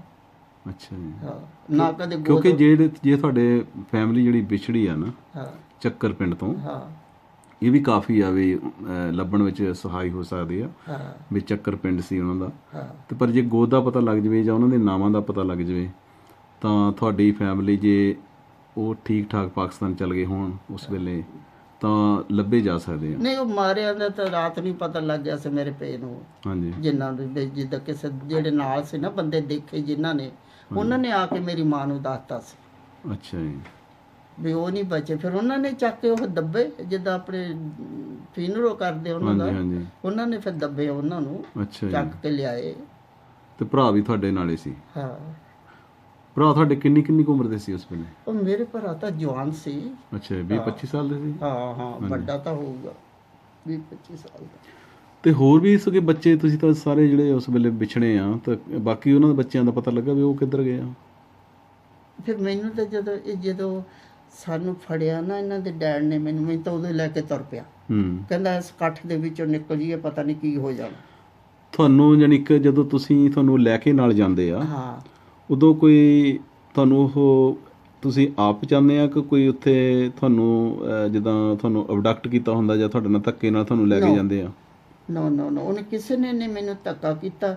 ਮੈਂ ਮੰਗਦੀ ਸੀ ਵੀ ਮੈਨੂੰ ਕੋਈ ਫੜੇ ਤੇ ਲੈ ਜਾਵੇ, ਉਹ ਤਾਂ ਮੈਂ ਡਰਦੀ ਸੀ। ਅੱਛਾ ਜੀ। ਕਿਉਂ ਉਹ ਜਿਹੜੇ ਲੋਕ ਮਾਰਨ ਨੂੰ ਤਿਆਰ ਸੀ, ਮੈਂ ਕਿਹਾ ਹੁਣ ਇਹਨਾਂ ਨੇ ਸਾਨੂੰ ਮਾਰ ਦੇਣਾ। ਜਿਹੜੀ ਸਾਹਮਣੇ ਮੌਤ ਦੇ ਦਿੰਦੀ, ਉਹ ਬਹੁਤ ਘਬਰਾ ਜਾਂਦਾ ਬੰਦਾ। ਮੈਂ ਤਾਂ ਕਹਿੰਦੀ ਸੀ ਵੀ ਮੈਂ ਕਿਤੇ ਲੁਕ ਜਾਵਾਂ ਤੇ ਭੱਜ ਜਾਵਾਂ। ਅੱਛਾ। ਪਰ ਉਸ ਬੰਦੇ, ਇਹਨਾਂ ਦੇ ਡੈਡ ਨੇ ਜਦੋਂ ਮੈਨੂੰ ਦੇਖਿਆ ਖੜੀ ਨੂੰ, ਰੈਡ ਬਾਈ ਨੇ ਮੈਨੂੰ ਸਾਰੇ ਤੋਂ ਪਾਸੇ ਕਰ ਲਿਆ। ਇਕੱਠੇ ਕੀਤੇ ਹੋਏ ਸੀ ਨਾ ਸਾਰੇ, ਜਿੱਦਾਂ ਇੱਦਾਂ ਸਾਰੇ ਉਹ ਨਿਆਣੇ। ਹਾਂਜੀ। ਉਹਨਾਂ ਦੇ ਵਿੱਚੋਂ ਲੈ ਗਿਆ ਧੂਗਲ, ਕਹਿੰਦਾ ਇੱਥੋਂ ਆਪਾਂ ਨਿਕਲ ਚੱਲ ਗਏ ਹੁਣ। ਨਹੀਂ, ਬਾਕੀ ਵੀ ਉੱਥੇ ਤਾਂ ਸੀਗੇ, ਤੇ ਤੁਹਾਨੂੰ ਹੀ ਕਿਉਂ ਲੈ ਕੇ ਗਏ ਆ ਉਹ? ਬਿਕਾਜ਼ ਉਹ ਕਹਿੰਦਾ ਮੈਨੂੰ ਫੀਲ ਹੋਈ ਵੀ ਮੈਂ ਤੈਨੂੰ ਸੇਵ ਕਰਨਾ। ਅੱਛਾ। ਉਹ ਵੀ ਮਾਰ ਕੱਟ ਕਰ ਰਹੇ ਸੀਗੇ? ਨਹੀਂ, ਉਹ ਮੈਂ ਤਾਂ ਨਹੀਂ ਦੇਖਿਆ ਕੋਈ ਵੀ। ਜਦੋਂ ਉਹ ਤੁਹਾਨੂੰ ਲੈ ਕੇ ਗਏ, ਉਹਨਾਂ ਦੇ ਕੋਲ ਕੋਈ ਹਥਿਆਰ ਸੀਗਾ ਉਸ ਵੇਲੇ?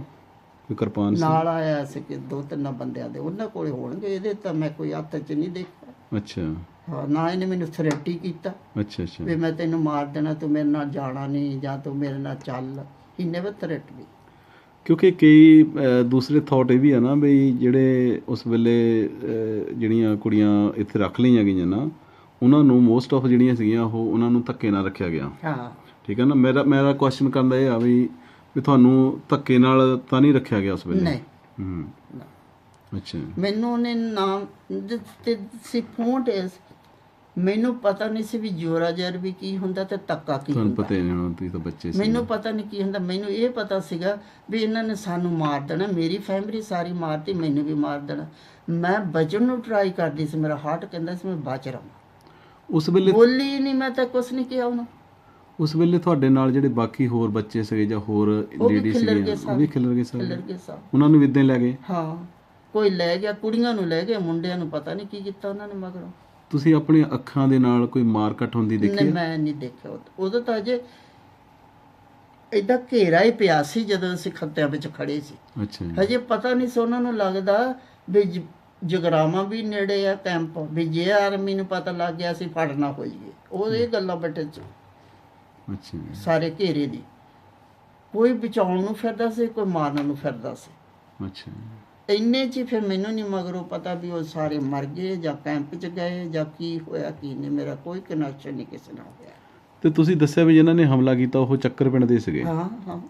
ਤੇ ਕੋਈ ਤੁਹਾਨੂੰ ਨਾਂ ਕਿਸੇ ਦਾ ਯਾਦ ਆ, ਕੋਈ ਤੁਸੀਂ ਪਛਾਣਿਆ ਹੋਵੇ ਕੋਈ, ਜਾਂ ਜਿਹੜੇ ਉਹ ਜੱਟ ਸੀਗੇ ਕਿਹੜੇ ਗੋਤ ਦੇ ਸੀਗੇ, ਕੁਝ ਜੇ ਤੁਹਾਨੂੰ ਪਤਾ ਹੋਵੇ ਕੋਈ? ਉਹਨਾਂ ਦਾ ਤਾਂ ਪਤਾ, ਉਹਨਾਂ ਦੇ ਮੇਰੇ ਭਰਾ ਕੰਮ ਕਰਦੇ ਹੁੰਦੇ ਸੀ ਦੋਨੋਂ ਵੱਡੇ ਖੱਤਿਆਂ ਦੇ ਨਾਲ। ਜਿਨ੍ਹਾਂ ਨੇ ਵੱਢਣਾ ਉਹਨਾਂ ਦੇ ਕੰਮ ਕਰਦੇ ਸੀ? ਸਾਰੀ ਉਮਰ ਕੰਮ ਕਰਦੇ ਰਹੇ, ਉਹਨਾਂ ਦੇ ਨਿੱਕੇ ਹੁੰਦੇ ਲੱਗੇ ਹੋਏ ਸੀ। ਉਹੀ ਮਾਰਨ ਆਏ? ਹਾਂ, ਪਤਾ ਨਹੀਂ ਕਾਹਤੋਂ। ਉਹ ਤਾਂ ਕੰਮ ਕਰਦੇ ਸੀ ਉਹਨਾਂ ਦੇ, ਜਿੱਦਾਂ ਆਪਣੇ ਸਾਂਝੀ ਰਲ ਜਾਂਦੇ ਆ। ਹਾਂਜੀ ਹਾਂਜੀ। ਤਾਈਏ ਮੇਰੇ ਭਰਾਵਾਂ ਨੂੰ ਭਾਂਡਿਆਂ ਭੁੰਡਿਆਂ ਦਾ ਕੰਮ ਨਹੀਂ ਸੀ ਨਾ ਆਉਂਦਾ। ਖੇਤੀਬਾੜੀ ਕਰਦੇ ਰਹੇ? ਹਾਂ, ਖੇਤੀਬਾੜੀ 'ਚ ਹੀ ਰਹੇ। ਅੱਛਾ। ਤੇ ਉਹਨਾਂ ਦਾ ਨਾਮ ਪਤਾ ਸੀ ਵੀ ਕਿਹੜੀ ਫੈਮਿਲੀ ਸੀ ਉਹ? ਮੈਂ ਦੇਖੇ ਤੇ ਮੈਂ ਨਾਵਾਂ ਨੂੰ ਦਾ ਨਹੀਂ ਪਤਾ, ਕਿ ਨਾਂ ਤਾਂ ਉਹਦਾ ਕੋਈ ਲੈਂਦਾ ਹੀ ਨਹੀਂ ਸੀ। ਉਹਨਾਂ ਦੇ ਜੋ ਆਉਂਦੇ ਸੀ ਜਾਂ ਕਹਿੰਦੇ ਤਾਇਆ ਜਾਂ ਚਾਚਾ, ਅੱਛਾ, ਉਹਨਾਂ ਦੇ ਆਉਣਾ ਸਾਡੇ ਘਰ। ਪਰ ਕਈ ਵਾਰੀ ਪਿੰਡਾਂ 'ਚ ਕੋਈ ਅੱਲ ਪਈ ਹੁੰਦੀ ਆ ਕਈਆਂ ਦੀ, ਕੋਈ ਇਦਾਂ ਦਾ ਤਾਂ ਨਹੀਂ ਸੀ? ਮੈਨੂੰ ਨਹੀਂ ਚੇਤਾ। ਜੇ ਉਹਨਾਂ ਨੇ ਆਉਣਾ ਕੋਈ ਸੁਨੇਹਾ ਲੈ ਕੇ, ਭਾਈ ਆਹ ਸੁਣਾ ਦੇ, ਅਸੀਂ ਮੇਰੇ ਭਰਾਵਾਂ ਨੇ ਕਹਿੰਦੇ ਤਾਇਆ ਆਇਆ ਸੀ ਤੁਹਾਨੂੰ ਲੈ ਭਾਲਦਾ, ਫਿਰ ਬਸ ਇੰਨੀ ਗੱਲ ਦਾ ਪਤਾ। ਤੇ ਤਾਏ ਹੁਣੀ ਵੱਢਣ ਆ ਗਏ? ਹਾਂ। ਤਾਇਆ ਨੇ ਤੁਹਾਡਾ ਘਰ ਦਾ ਸਾਰਾ ਹੀ ਖਰਾਰਤਾ? ਘਰ ਦਾ ਹੀ ਪਤਾ ਨਹੀਂ ਕੀ ਹੋ ਗਿਆ ਕੀ ਨਹੀਂ ਪਤਾ ਨਹੀਂ, ਤੂੰ ਯੰਗ ਸੀ ਮੈਂ ਉਦੋਂ, ਅੱਛਾ। ਪਤਾ ਨਹੀਂ ਸੀ ਨਾ ਗੱਲਾਂ ਦਾ। ਤੇ ਜਿਹੜੇ ਮੁਸਲਮਾਨ ਸੀਗੇ ਤੁਹਾਡੇ ਪਿੰਡ ਦੇ, ਉਹਨਾਂ ਨੇ ਉਹ ਕੋਈ ਪਹਿਲਾਂ ਹੀ ਜਦੋਂ ਮਿਲਟਰੀ ਲੈਣ ਆਈ ਨਾ, ਪਹਿਲਾ ਮਹੀਨਾ ਪਰ ਉਹ ਬਹੁਤ ਪਿੰਡ ਖਾਲੀ ਹੋ ਗਿਆ ਸੀ, ਕੈਂਪ 'ਚ ਚਲੇ ਗਏ ਸਾਰੇ। ਮੇਰਾ ਸਕਾ ਤਾਇਆ ਮਿਲਟਰੀ 'ਚ ਸੀ, ਮੇਰੇ ਭਰਾ ਦੀਆਂ ਮਿੰਨਤਾਂ ਭਰਾ ਭੇਜ ਮੇਰੇ ਦੀਆਂ ਘਰ ਹਟਿਆ ਵੀ ਚੱਲੀਏ, ਮੰਨਿਆ ਨਹੀਂ ਮੇਰਾ ਭੇਜ। ਤੇ ਭਰਾ ਕਹਿੰਦੇ ਸਾਨੂੰ ਤਾਂ ਪਿੰਡ ਦੇ, ਅਸੀਂ ਸਾਰੀ ਉਮਰ ਇਹਨਾਂ ਦੇ ਕੰਮ ਕੀਤਾ ਰਹੇ, ਇਹਨਾਂ ਦੇ ਇਹ ਸਾਡੇ ਦੋਸਤ ਆ, ਸਾਡੇ ਵਿਆਹਾਂ ਨੂੰ ਆਉਂਦੇ, ਅਸੀਂ ਇਹਨਾਂ ਦੇ ਵਿਆਹਾਂ ਨੂੰ ਜਾਂਦੇ, ਅਸੀਂ ਨਹੀਂ ਆਉਣਾ। ਸਕੇ ਤਾਏ ਨੂੰ ਮੇਰੇ ਨੂੰ ਨਹੀਂ ਨਾਲ ਤੋਰਿਆ, ਸਾਨੂੰ ਉਹ ਜੋ ਲਾਉਂਦਾ ਸੀ ਮੈਂ ਲੈ ਜਾਵਾਂ ਉੱਧਰ ਪਾਕਿਸਤਾਨ 'ਚ, ਪਰ ਜਾਣਾ ਨਹੀਂ ਸੀ। ਮੇਰਾ ਦਾਣਾ ਪਾਣੀ ਕੈਨੇਡਾ ਦੇ 'ਚ ਸੀ, ਕਿੱਦਾਂ ਚਲੀ ਜਾਂਦੀ ਜਿਹੜੀ ਕਿਸਮਤ ਹੁੰਦੀ ਹੈ। ਹਾਂ ਪਤਾ ਹੀ ਨਹੀਂ। ਅੱਜ ਆਪਾਂ ਦੇਖ ਲਓ 2018 ਹੋ ਗਿਆ, ਅੱਜ 72 ਸਾਲ ਦੇ ਲਾਗੇ ਛਾਗੇ ਹੋ ਗਏ ਆ ਪਾਕਿਸਤਾਨ ਬਣੇ ਨੂੰ। ਅੱਜ 15 ਅਗਸਤ ਹੁਣੇ ਆਪਾਂ ਮਨਾ ਕੇ ਹਟੇ ਆ, ਜਦੋਂ ਤੁਹਾਡੇ ਤੇ ਇਹ ਭੀੜ ਪਈ ਆ, ਆਜ਼ਾਦੀਆਂ ਦੇ ਜਸ਼ਨ ਮਨਾਉਂਦੇ ਆ ਹਨਾ। ਟੀਵੀ ਤੇ ਦਿਖਾ ਪ੍ਰਧਾਨ ਮੰਤਰੀ ਦੋਹਾਂ ਦੇਸ਼ਾਂ ਦੇ ਬੜੀਆਂ ਖੱਟੀਆਂ ਪੱਗਾਂ ਬੰਨ ਕੇ ਲੋਕਾਂ ਨੂੰ ਸੁਨੇਹੇ ਦਿੰਦੇ ਆ ਨਾ। ਇਹਨਾਂ ਨੇ ਸੈਟਰਡੇ ਇਹਨਾਂ ਨੇ ਫਿਲਮ ਦਿਖਾਈ ਸੀ ਬਲੈਕ ਤੇ ਵਾਈਟ, ਹਾਂਜੀ, ਤਾਂ ਮੇਰੇ ਸਾਰਾ ਸੀਨ ਚੇਤੇ ਆ ਗਿਆ ਸੀ। ਤੇ ਤੁਸੀਂ ਇਸ ਆਜ਼ਾਦੀ ਨੂੰ ਕੀ ਸੋਚਦੇ ਹੋ ਵੀ ਜਿਹੜੀ ਇਹ ਆਜ਼ਾਦੀ ਮਿਲੀ ਆਪਾਂ ਨੂੰ? ਮੈਂ ਤਾਂ ਨਹੀਂ, ਮੈਂ ਕਹਿੰਦੀ ਕਾਹਦੀ ਆਜ਼ਾਦੀ, ਜਿਹਨਾਂ ਨੂੰ ਮਿਲੀ ਉਹਨਾਂ ਨੂੰ ਮਿਲੀ, ਉਹ ਸਾਨੂੰ ਤਾਂ ਕੋਈ ਮਿਲੀ ਨਹੀਂ ਸੀ। ਮੈਨੂੰ ਆਜ਼ਾਦੀ ਕੈਨੇਡਾ 'ਚ ਆਈ ਨਾ ਹੋਈ, ਮੈਨੂੰ ਆਜ਼ਾਦੀ ਦਿੱਤੀ ਮੇਰੇ ਘਰ ਵਾਲੇ ਨੇ। ਉਹਨੇ ਮੈਨੂੰ ਸੁਰਗ 'ਚ ਪਾਇਆ, ਉਹ ਮੈਨੂੰ ਲਿਆਇਆ ਇੱਦਾਂ ਦੇ ਮੁਲਕ ਦੇ ਵਿੱਚ, ਕਿੱਡੀ ਵੱਡੀ ਮੇਰੀ ਫੈਮਿਲੀ, ਪੜ੍ਹੇ ਲਿਖੇ ਮੇਰੀ ਫੈਮਿਲੀ, ਮੈਂ ਰਾਜ ਕਰਦੀ ਹਾਂ, ਇਹ ਮੇਰੀ ਆਜ਼ਾਦੀ ਹੈ। ਹਾਂਜੀ, ਉੱਥੋਂ ਦੀ ਆਜ਼ਾਦੀ ਦਾ ਮੈਨੂੰ ਕੋਈ ਖੁਸ਼, ਮੈਂ ਮੁੜ ਕੇ ਇੰਡੀਆ ਕਿਉਂ ਨਹੀਂ ਗਈ? ਮੇਰੇ ਨਿਆਣੇ ਜਾਂਦੇ ਆ, ਮੈਂ ਉਹ ਪਿੰਡ ਉਹਨੂੰ ਮੁਲਕ ਦਾ ਮੂੰਹ ਦੇਖਣਾ ਨਹੀਂ ਮੰਗਦੀ, ਸਪੈਸ਼ਲੀ ਆਪਦੇ ਪਿੰਡ ਤਾਂ ਮੈਂ ਨਾਂ ਲੈਣਾ ਨਹੀਂ ਮੰਗਦੀ, ਵੀ ਜਿਨ੍ਹਾਂ ਦੇ ਵਿੱਚ ਅਸੀਂ ਜੰਮੇ ਪਲੇ, ਸਾਨੂੰ ਪਾਲਿਆ, ਉਹਨਾਂ ਦੇ ਹੱਥ ਉਹੀ ਸਾਡੇ ਦੁਸ਼ਮਣ। ਤੁਸੀਂ ਕਦੇ ਨਹੀਂ ਚੱਕਰ ਪਿੰਡ ਮੁੜ ਕੇ ਗਏ? ਨਾ ਮੈਂ ਨਹੀਂ ਗਈ, ਮੁੜ ਕੇ ਨਹੀਂ ਮੈਂ ਗਈ, ਨਾ ਮੈਂ ਮੰਗਦੀ, ਮੈਂ ਜਿਉਂਦੀ ਵੀ ਨਾ ਜਾਵਾਂ, ਕਦੇ ਵੀ ਨਹੀਂ ਜਾਊਂਗੀ, ਬਿਕਾਜ਼ ਹਰਟ ਮੀ ਦਾ ਪਿੰਡ। ਮੈਂ ਉਹਨਾਂ ਨੂੰ ਦੇਖ ਹੀ ਨਹੀਂ ਸਕਦੀ ਉਸ ਪਿੰਡ 'ਚ ਪੈਰ ਧਰ ਕੇ। ਮੇਰੇ ਨਿਆਣੇ ਜਾਇਆ ਇਹ ਪਿੰਡ, ਇਹ ਜਾਂਦੇ ਪਰ ਮੈਂ ਨਹੀਂ ਜਾ ਸਕਦੀ। ਮੈਂ ਤਾਂ ਦਿੱਲੀ ਨੂੰ ਕਿਹਾ ਤੇਰੇ ਦਿੱਲੀਏ ਮੂੰਹ ਨਾ ਦੇਖਾ ਮੁੜ ਕੇ, ਜਿਹਨੇ ਸਾਨੂੰ ਖੋਰ ਕਰਤਾ। ਇਹ ਜਿਹੜੀ ਸੈਡਨੈਸ ਆ ਨਾ ਜਿਹੜੀ, ਇਹ ਬੰਦਾ ਸੁਖੀ ਵੀ ਹੈ ਤੇ ਦੁਖੀ ਵੀ ਹੈ। ਜਦੋਂ ਜ਼ਿੰਦਗੀ ਦੇ ਵਿੱਚ ਇਹ ਗੱਲਾਂ ਚੇਤੇ ਆਉਂਦੀਆਂ, ਮੈਂ ਸੁਖੀ ਬਹੁਤ ਹਾਂ, ਮੈਂ ਲੱਕੀ ਔਰਤ ਹਾਂ, ਪਰ ਫਿਰ ਵੀ ਮੇਰੇ ਆਪਦੇ ਭੈਣ ਭਰਾ, ਮੇਰੇ ਮਾਂ ਪਿਓ ਚੇਤੇ ਆਉਂਦੇ ਮੇਰੇ। ਜੇ ਅੱਜ ਹੁੰਦੇ ਉਹ ਮੈਨੂੰ ਦੇਖਦੇ, ਕਿੰਨੇ ਖੁਸ਼ ਹੋਣਾ ਸੀ ਉਹਨਾਂ ਨੇ, ਤੇ ਮੈਂ ਕਿੰਨੀ ਖੁਸ਼ ਹੋਣਾ ਸੀ। ਪਰ ਮੈਂ ਤਾਂ ਨਿੱਕੀ ਹੁੰਦੀ ਤਾਂ ਸਾਰਾ ਕੁਝ ਖੋ ਹੋ ਗਿਆ। ਚੱਕਰ ਨੇ ਚੱਕਰ ਪਾਤਾ। ਹਾਂ ਪਾਤਾ। ਉਸ ਪਿੰਡ ਦਾ ਤਾਂ ਇੱਥੇ ਸਾਡੇ ਪਿੰਡ ਦੇ ਰਹਿੰਦੇ, ਕਈ ਵਾਰੀ ਸੁਣਦੀ ਹੁੰਦੀ ਮੈਂ ਪਿੰਡ, ਪਰ ਉਹਨਾਂ ਦੇ ਮੱਥੇ ਨਹੀਂ ਲੱਗਦੀ। ਉਹਨਾਂ ਨੂੰ ਮੈਂ ਦੱਸਦੀ ਮੈਂ ਉਸ ਪਿੰਡ ਦੀ ਹਾਂ, ਨਾ ਮੈਂ ਦੱਸਣਾ ਮੰਗਦੀ ਕਿਸੇ ਨੂੰ ਮੈਂ ਕੌਣ ਹੈਗੀ ਕੌਣ ਨਹੀਂ। ਜਦੋਂ ਮੈਂ ਧਰਮ ਚੇਂਜ ਕਰ ਲਿਆ ਨਾ, ਮੈਂ ਉਹ ਆਪਦਾ ਪਿਛਲਾ ਖਾਨਦਾਨੀ ਛੱਡਤੀ, ਆਪਦਾ ਛੱਡਤਾ ਮੈਂ ਕੌਣ ਸੀਗੀ ਕੌਣ ਨਹੀਂ। ਰੱਬ ਤਾਂ ਇੱਕੋ ਹੀ ਆ, ਪਰਮਾਤਮਾ ਇੱਕੋ ਆ, ਮੰਦਰ ਇੱਕੋ ਆ, ਮਸੀਤ ਇੱਕੋ ਆ, ਪਰ ਮੈਂ ਉਹਨਾਂ ਨੂੰ ਸੋਚ ਨਹੀਂ ਉਹਨਾਂ ਲੋਕਾਂ ਨਾਲ ਹੋਣਾ ਮੰਗਦੀ। ਤੁਹਾਡਾ ਰੱਬ ਵਿੱਚ ਵਿਸ਼ਵਾਸ ਹੈਗਾ ਕਿ ਉੱਡ ਗਿਆ? ਮੈਂ ਨਹੀਂ ਤੈਨੂੰ ਕਹਿ ਸਕਦੀ ਮੈਂ ਰੱਬ ਤੇ, ਮੈਂ ਜੇ ਆਪਦੀ ਕਿਸਮਤ ਵੱਲ ਦੇਖਦੀ ਤਾਂ ਰੱਬ ਨੇ ਮੈਨੂੰ ਦਿੱਤਾ ਵੀ ਬਹੁਤ ਕੁਛ ਹੈ। ਦੇਖ ਮੈਨੂੰ ਕੀ ਕੁਛ ਨਹੀਂ ਲੁਕੋ ਕੇ ਉਹਨੇ ਰੱਖਿਆ। ਇੰਨੀ ਮੈਂ ਲੱਕੀ, ਇੰਨਾ ਮੈਨੂੰ ਸੁੱਖ ਮੇਰੇ ਘਰ ਵਾਲੇ ਨੇ ਦਿੱਤਾ, ਮੇਰੇ ਨਿਆਣੇ ਪੜ੍ਹੇ ਲਿਖੇ, ਹੋਰ ਮੈਂ ਕੀ ਮੰਗਦੀ ਹਾਂ ਰੱਬ ਤੋਂ। ਤੁਹਾਡਾ ਬੇਟਾ ਇੱਥੇ ਕੈਨੇਡਾ ਦੇ ਵਿੱਚ ਜੱਜ ਆ। ਉਹੀ ਗੱਲ ਆ ਵੀ ਮੈਂ ਕੀ ਮੰਗਦੀ ਹਾਂ ਹੋਰ ਪਰਮਾਤਮਾ ਤੋਂ।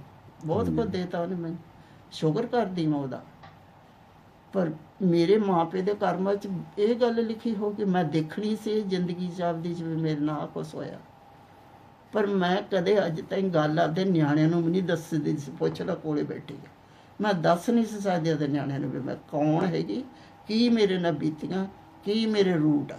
ਇਹਨਾਂ ਨੇ ਆਪ ਪਾਲੇ, ਬਿਕਾਜ਼ ਮੈਂ ਕਿਹੜੇ ਮੂੰਹ ਨਾਲ ਦੱਸਦੀ।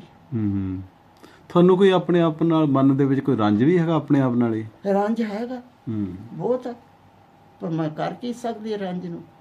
ਮੈਂ ਹੁਣ ਕਹਿੰਦੀ ਹੁੰਦੀ ਕਈ ਵਾਰੀ ਮੈਂ ਕਿੱਡੀ ਲੱਕੀ ਹਾਂ, ਮੇਰੇ ਨਿਆਣੇ ਮੇਰਾ ਦੁੱਖ ਪੁੱਛਦੇ ਮੇਰਾ ਬੈਕਗਰਾਉਂਡ ਮੇਰੀ ਨਹੀਂ। ਜਿੱਦਾਂ ਮੈਂ ਮਰੀ ਮੇਰਾ ਦੱਸਿਓ ਨਾ ਮੈਂ ਕੌਣ ਹਾਂ ਤੇ ਕੌਣ ਮੇਰਾ ਪਿੱਛਾ ਸੀ।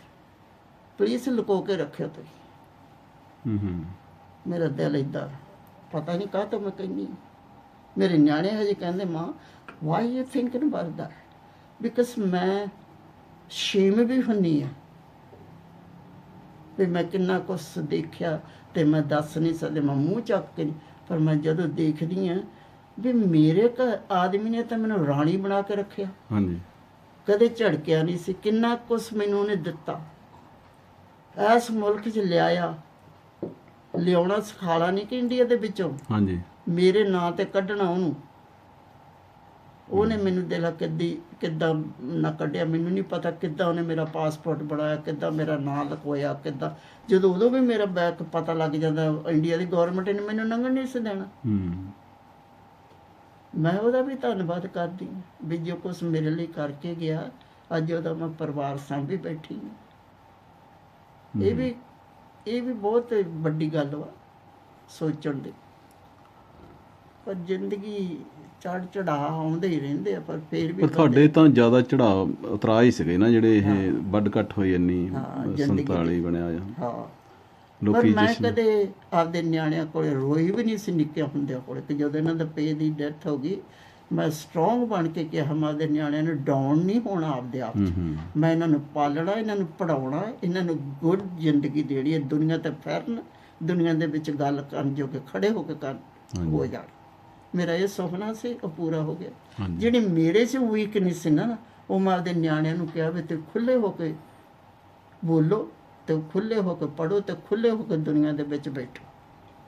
ਹਾਂਜੀ, ਪਰ ਮੈਂ ਨਹੀਂ ਕੰਮ ਕਰ ਸਕਦੀ, ਮਾਣ ਪੜ ਸੀ, ਮੈਂ ਸਕੂਲੇ ਹੀ ਨਹੀਂ ਗਈ ਕਦੇ, ਤੇ ਮੈਂ ਕੀ ਕਰ ਸਕਦੀ ਸੀ।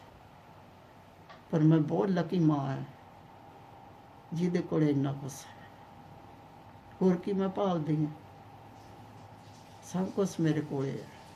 ਪਰ ਫਿਰ ਵੀ ਜਿੰਨਾ ਚਿਰ ਮੈਂ ਜੀਊਂਗੀ ਉਹ ਤਾਂ ਮੈਨੂੰ ਭੁੱਲਣਾ ਹੀ ਨਹੀਂ ਜਿਹੜੇ ਮੇਰੇ ਨਾਲ ਬੀਤੀਆਂ।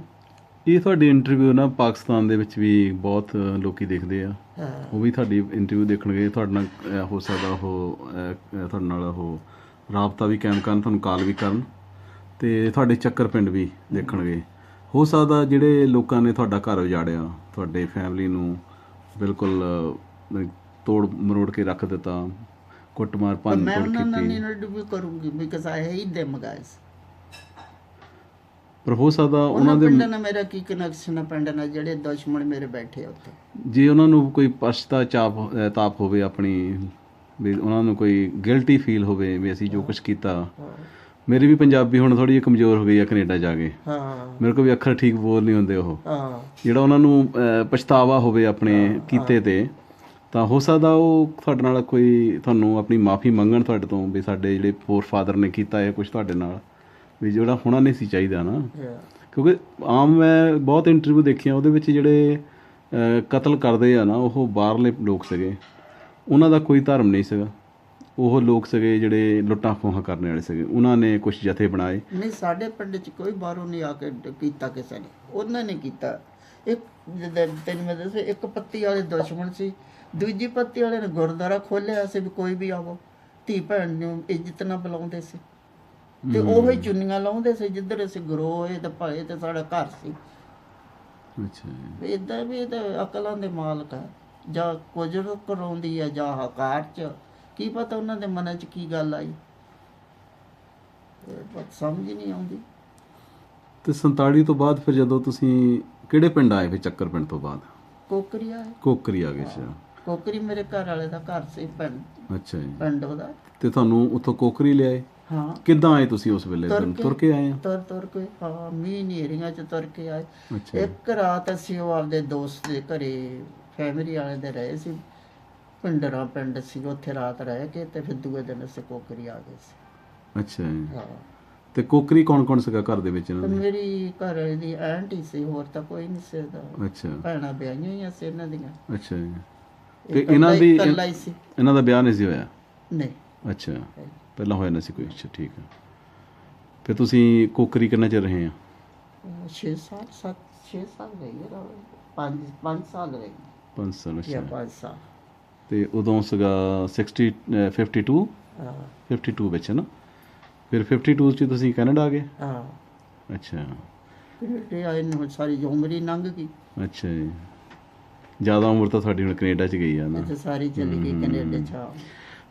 2 ਦੇਸ਼ ਤੁਸੀਂ ਦੇਖੇ ਆ, ਹਾਂ, ਇੱਕ ਜਿੱਥੇ ਉਜਾੜਾ ਹੋਇਆ, ਇੱਕ ਜਿੱਥੇ ਵਸੇਬਾ ਹੋਇਆ। ਜਿੱਥੇ ਮੇਰਾ ਵਸਾਬਾ ਹੋਇਆ, ਜਿਹਨੇ ਮੈਨੂੰ ਸਭ ਕੁਝ ਦਿੱਤਾ ਮੁਲਕ ਨੇ। ਕਿੰਨਾ ਕੁ ਫਰਕ ਲੱਗਦਾ ਤੁਹਾਨੂੰ ਤੁਹਾਡੇ ਉਸ ਦੇਸ਼ ਜਿੱਥੇ ਤੁਹਾਡੇ ਜੰਮਪਲ ਹੋਇਆ ਤੇ ਇੱਕ ਉਹ ਜਿੱਥੇ ਤੁਹਾਡੇ ਬੱਚਿਆਂ ਦਾ ਜੰਮਪਲ ਮੈਨੂੰ ਹੋਇਆ? ਫਰਕ ਤਾਂ ਲੱਗਦਾ ਵੀ ਇੱਕ ਗੱਲ ਤਾਂ ਮੈਂ ਤੈਨੂੰ ਦੱਸਦੀ ਵੀ ਉਸ ਉਮਰ 'ਚ ਮੈਨੂੰ ਕਿਸੇ ਗੱਲ ਦੀ ਕਮੀ ਨਹੀਂ ਸੀ ਮਾਂ ਪਿਓ ਦੇ ਘਰੇ। ਸਮਝੀ ਗੱਲ ਕਿ ਰੋਟੀ ਪਾਣੀ ਦੁੱਧ ਘੀ ਸਭ ਕੁਝ ਮਿਲਦਾ ਸੀ।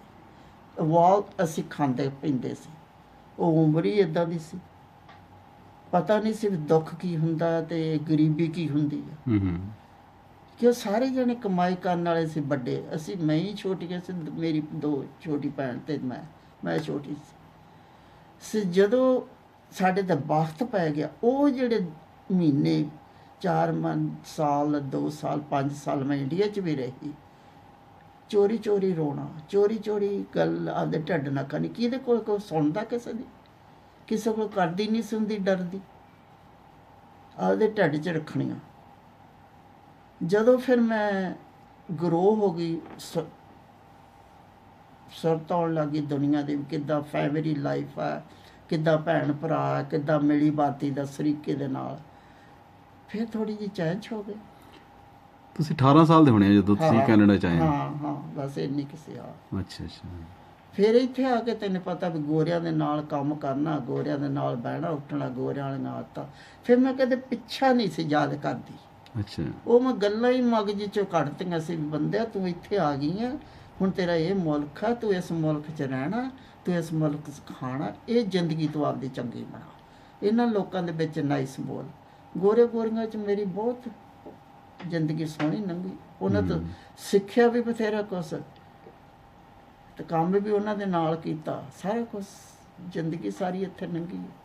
ਇੰਡੀਆ ਤਾਂ ਮੈਨੂੰ ਰੋਟੀ ਬਣਾਉਣੀ ਵੀ ਨਹੀਂ ਸੀ ਆਉਂਦੀ, ਪਤਾ ਨਹੀਂ ਕੀ ਕਰੀਦਾ ਸੀ, ਇੰਨੀ ਯੰਗ ਸੀ ਮੈਂ, ਕੀ ਕਰਨਾ ਸੀ। ਜਦੋਂ ਇੰਡੀਆ ਤੇ ਪਾਕਿਸਤਾਨ 2 ਮੁਲਕ ਬਣੇ ਆ, ਆਜ਼ਾਦ ਹੋਏ ਆ, ਤਾਂ ਕੱਟ ਵੱਢ ਹੋਈ ਆ। ਇੱਥੇ ਅਮਰੀਕਾ ਤੇ ਕੈਨੇਡਾ ਵੀ 2 ਦੇਸ਼ ਬਣੇ ਸੀ ਵੱਖਰੇ। ਇੱਥੇ ਇਦਾਂ ਦਾ ਕੋਈ ਨਹੀਂ ਹੋਇਆ ਵੀ ਆਮ ਲੋਕਾਂ ਦੀ ਮਾਰ ਕਾਟ ਹੋਈ ਹੋਵੇ? ਇੱਥੇ ਤਾਂ ਨਹੀਂ ਹੋਇਆ। ਪਰਿਵਾਰ ਵਿਛੜ ਗਏ ਹੁਣ ਇੱਕ ਦੂਸਰੇ ਤੋਂ? ਪਤਾ ਨਹੀਂ ਮੈਨੂੰ ਤਾਂ ਕੈਨੇਡਾ ਦਾ ਵੀ ਕੈਨੇਡਾ 'ਚ ਨਹੀਂ ਸੈਪਰੇਟ ਹੋਏ ਦਾ ਮੈਨੂੰ ਪਤਾ। ਜਦੋਂ ਅਸੀਂ ਆਏ ਆ ਉਦੋਂ ਕੋਈ ਪੰਜਾਬੀ ਲੋਕ ਆਉਂਦਾ। ਜਿੱਦਣ ਮੈਂ ਕੈਨੇਡਾ 'ਚ ਆਈ ਮੈਨੂੰ ਸੂਟ ਨਾਲ ਨਹੀਂ ਸੀ ਆਉਣ ਦਿੱਤਾ।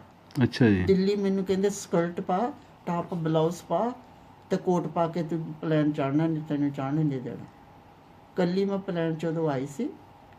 ਇੱਥੇ ਕੋਈ ਔਰਤ ਕੋਈ ਸੂਟ ਨਹੀਂ ਸੀ ਪਾ ਸਕਦੀ।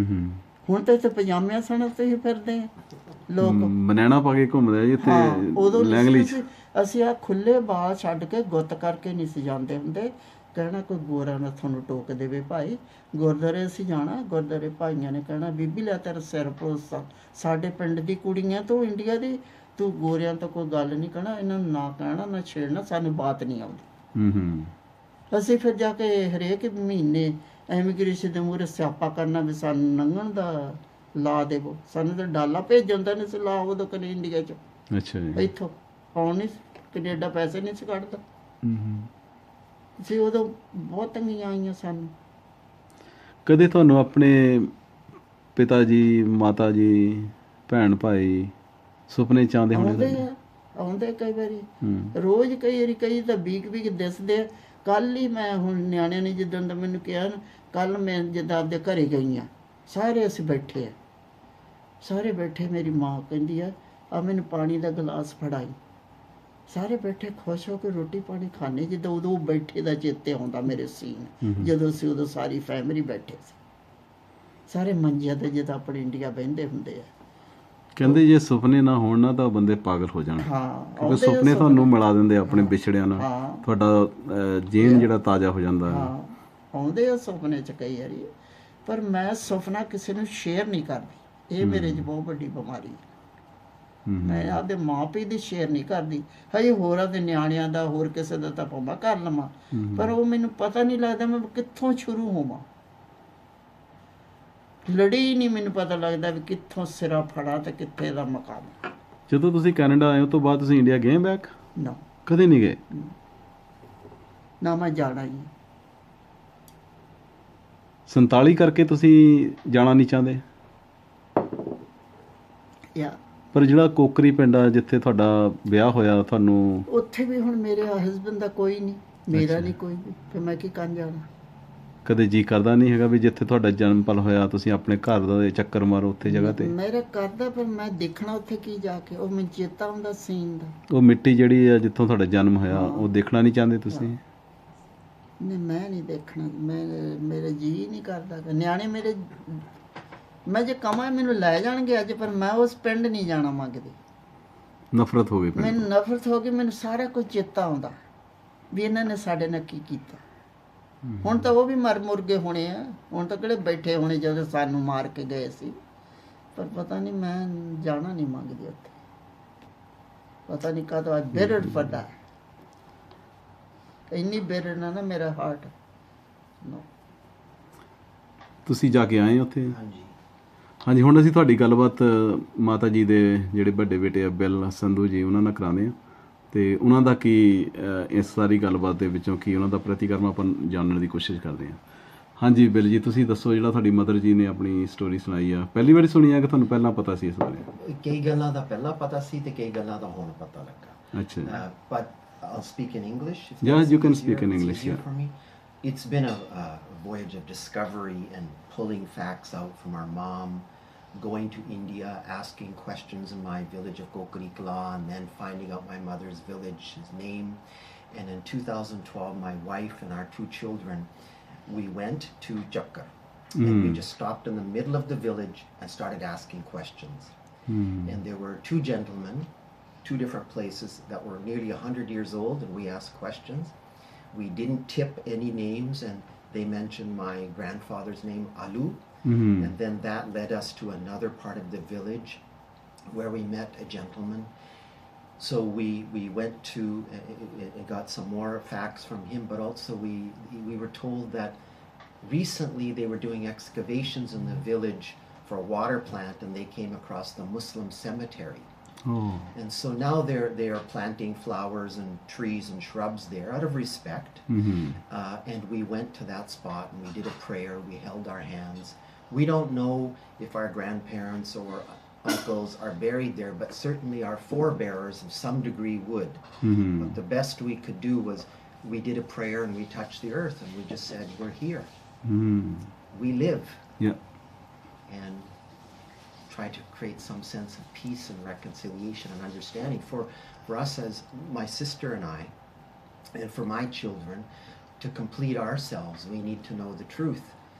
And as is common, the next generation goes and tries to find the truth, and that's what we did. So we went to Jakkar, and we thought that the village was, the people that we spoke to were very understanding, that they were kind. And we met a gentleman who said that he was quite frail, and he said that he had come, I guess he was with constabulary or something, but he said, I came too late. And he started to break down weeping. He said, I had heard that Alu and the boys, they'd been taken and killed near the pul, near the bridge. Oh, okay. And he said, "Ite garib jade maar hoye." That's what he said. So we've gone, because that's a part of who we are, to complete that journey of knowing your roots. It's a very common immigrant experience. Yeah. So you were born in Canada, and you are judge here, and you have like very good life here. Well, I was a judge. I'm now back to practicing law. Okay. Just a couple of other things. So my father was born in 1920. So by 1947, he would have been 27. And one other thing my mother omitted that we did learn in the village, her grandmother's name was Dhani, Dhani.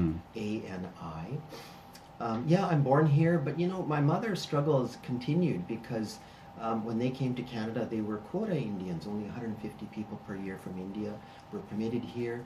They worked paying off their debt to come here for 8 years, and then I was born.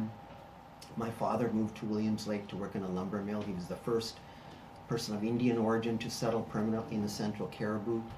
When I was 10 years old, he worked in a lumber mill. He was permanently disabled. He suffered a fall, a brain injury. Oh. I was 10, my sister was 4. My mother washed floors and dishes to support my father and us. And he lived for 10 years, even though his reasoning was damaged from the brain injury.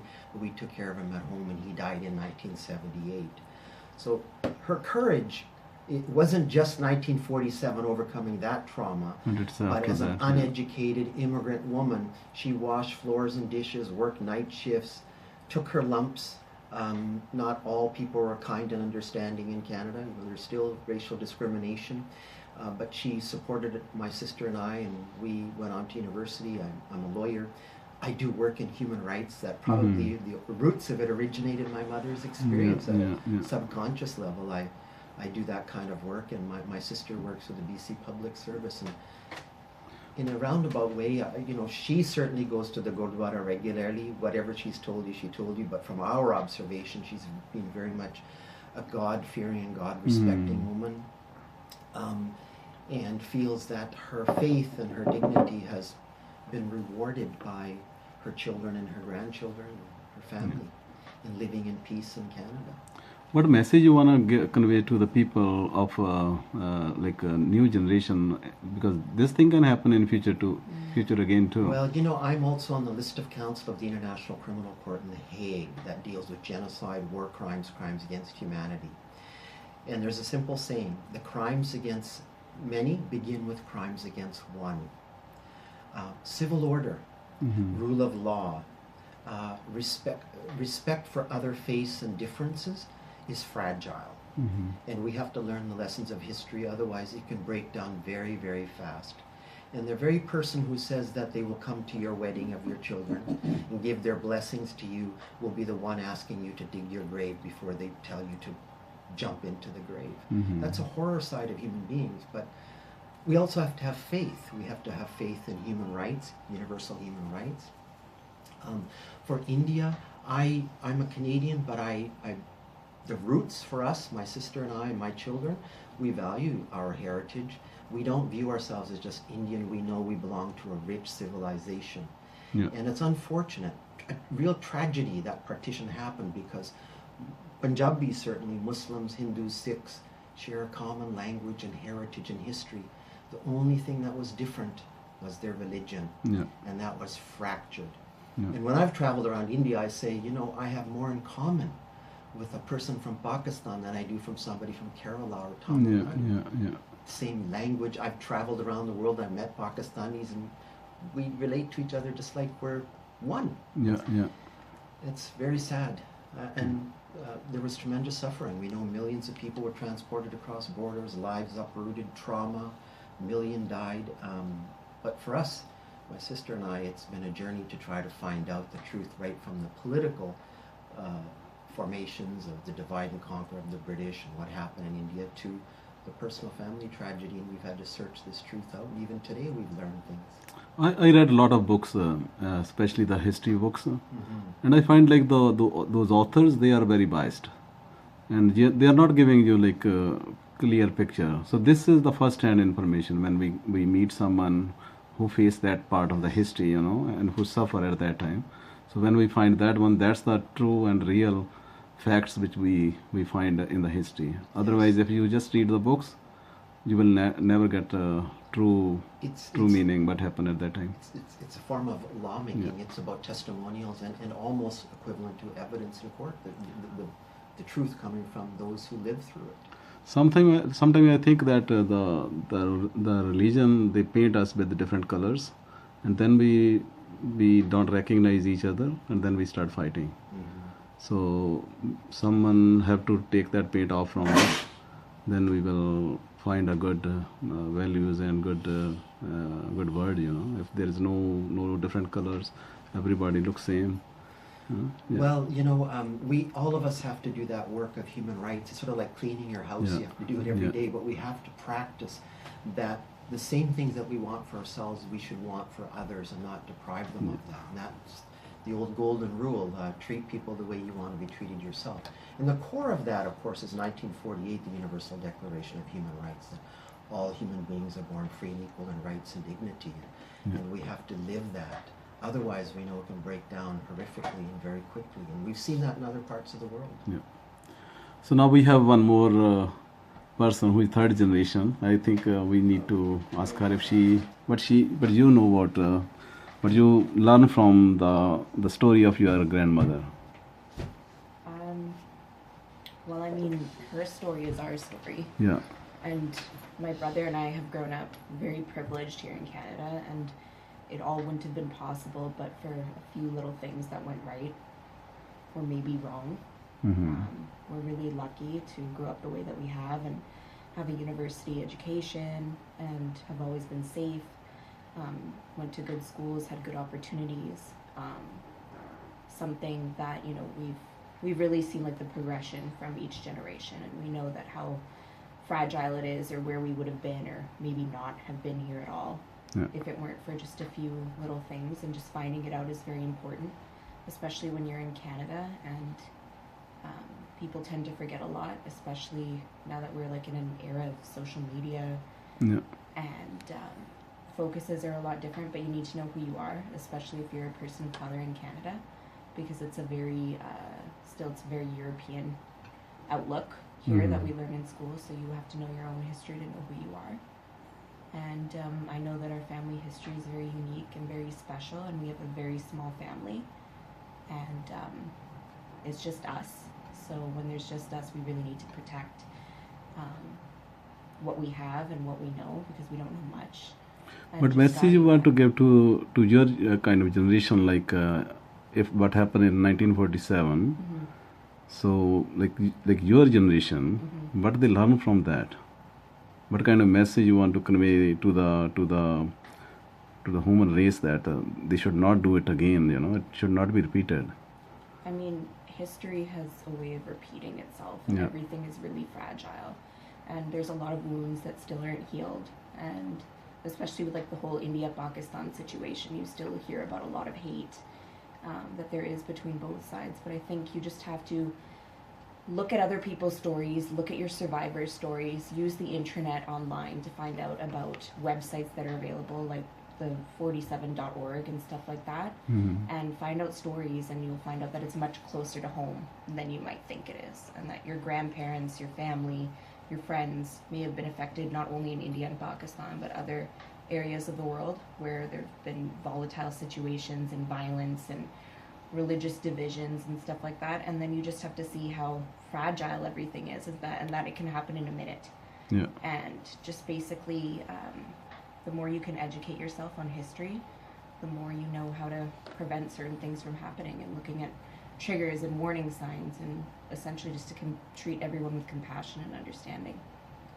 Thanks. Yeah. You want to say something about the journey of your mother? Well, for me, my mom is the woman who I respect and admire the most. Like when I am asked, who do you respect and admire and who are you most proud of, I'm always most proud of my mom, because she's an extraordinary woman. Yeah. She's persevered, she's worked hard, she's given us opportunity, and look where we're at. We have a close family. We have a family that has all kinds of opportunities, and we're grateful every day that we're here. And Mom, you know, as we were growing up as kids, she never dwelled on the negative. She looked forward and said, you know, this is my journey now, and I'm in this country, and I'm going to give you guys every chance that you need. And I do. I'm grateful every day that we did. We've lived a good life. We have love.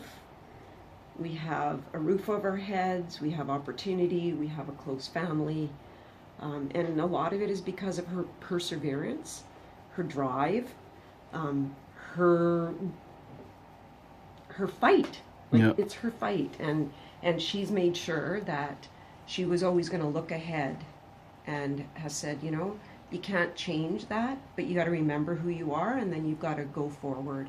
And I'm very proud. I'm proud of both my parents. My dad for finding my mom and taking care of my mom, for giving her a safe place, for my mom and dad coming to Canada, our lives would be extraordinarily different if we weren't in this country. And so we're grateful every day that we're here.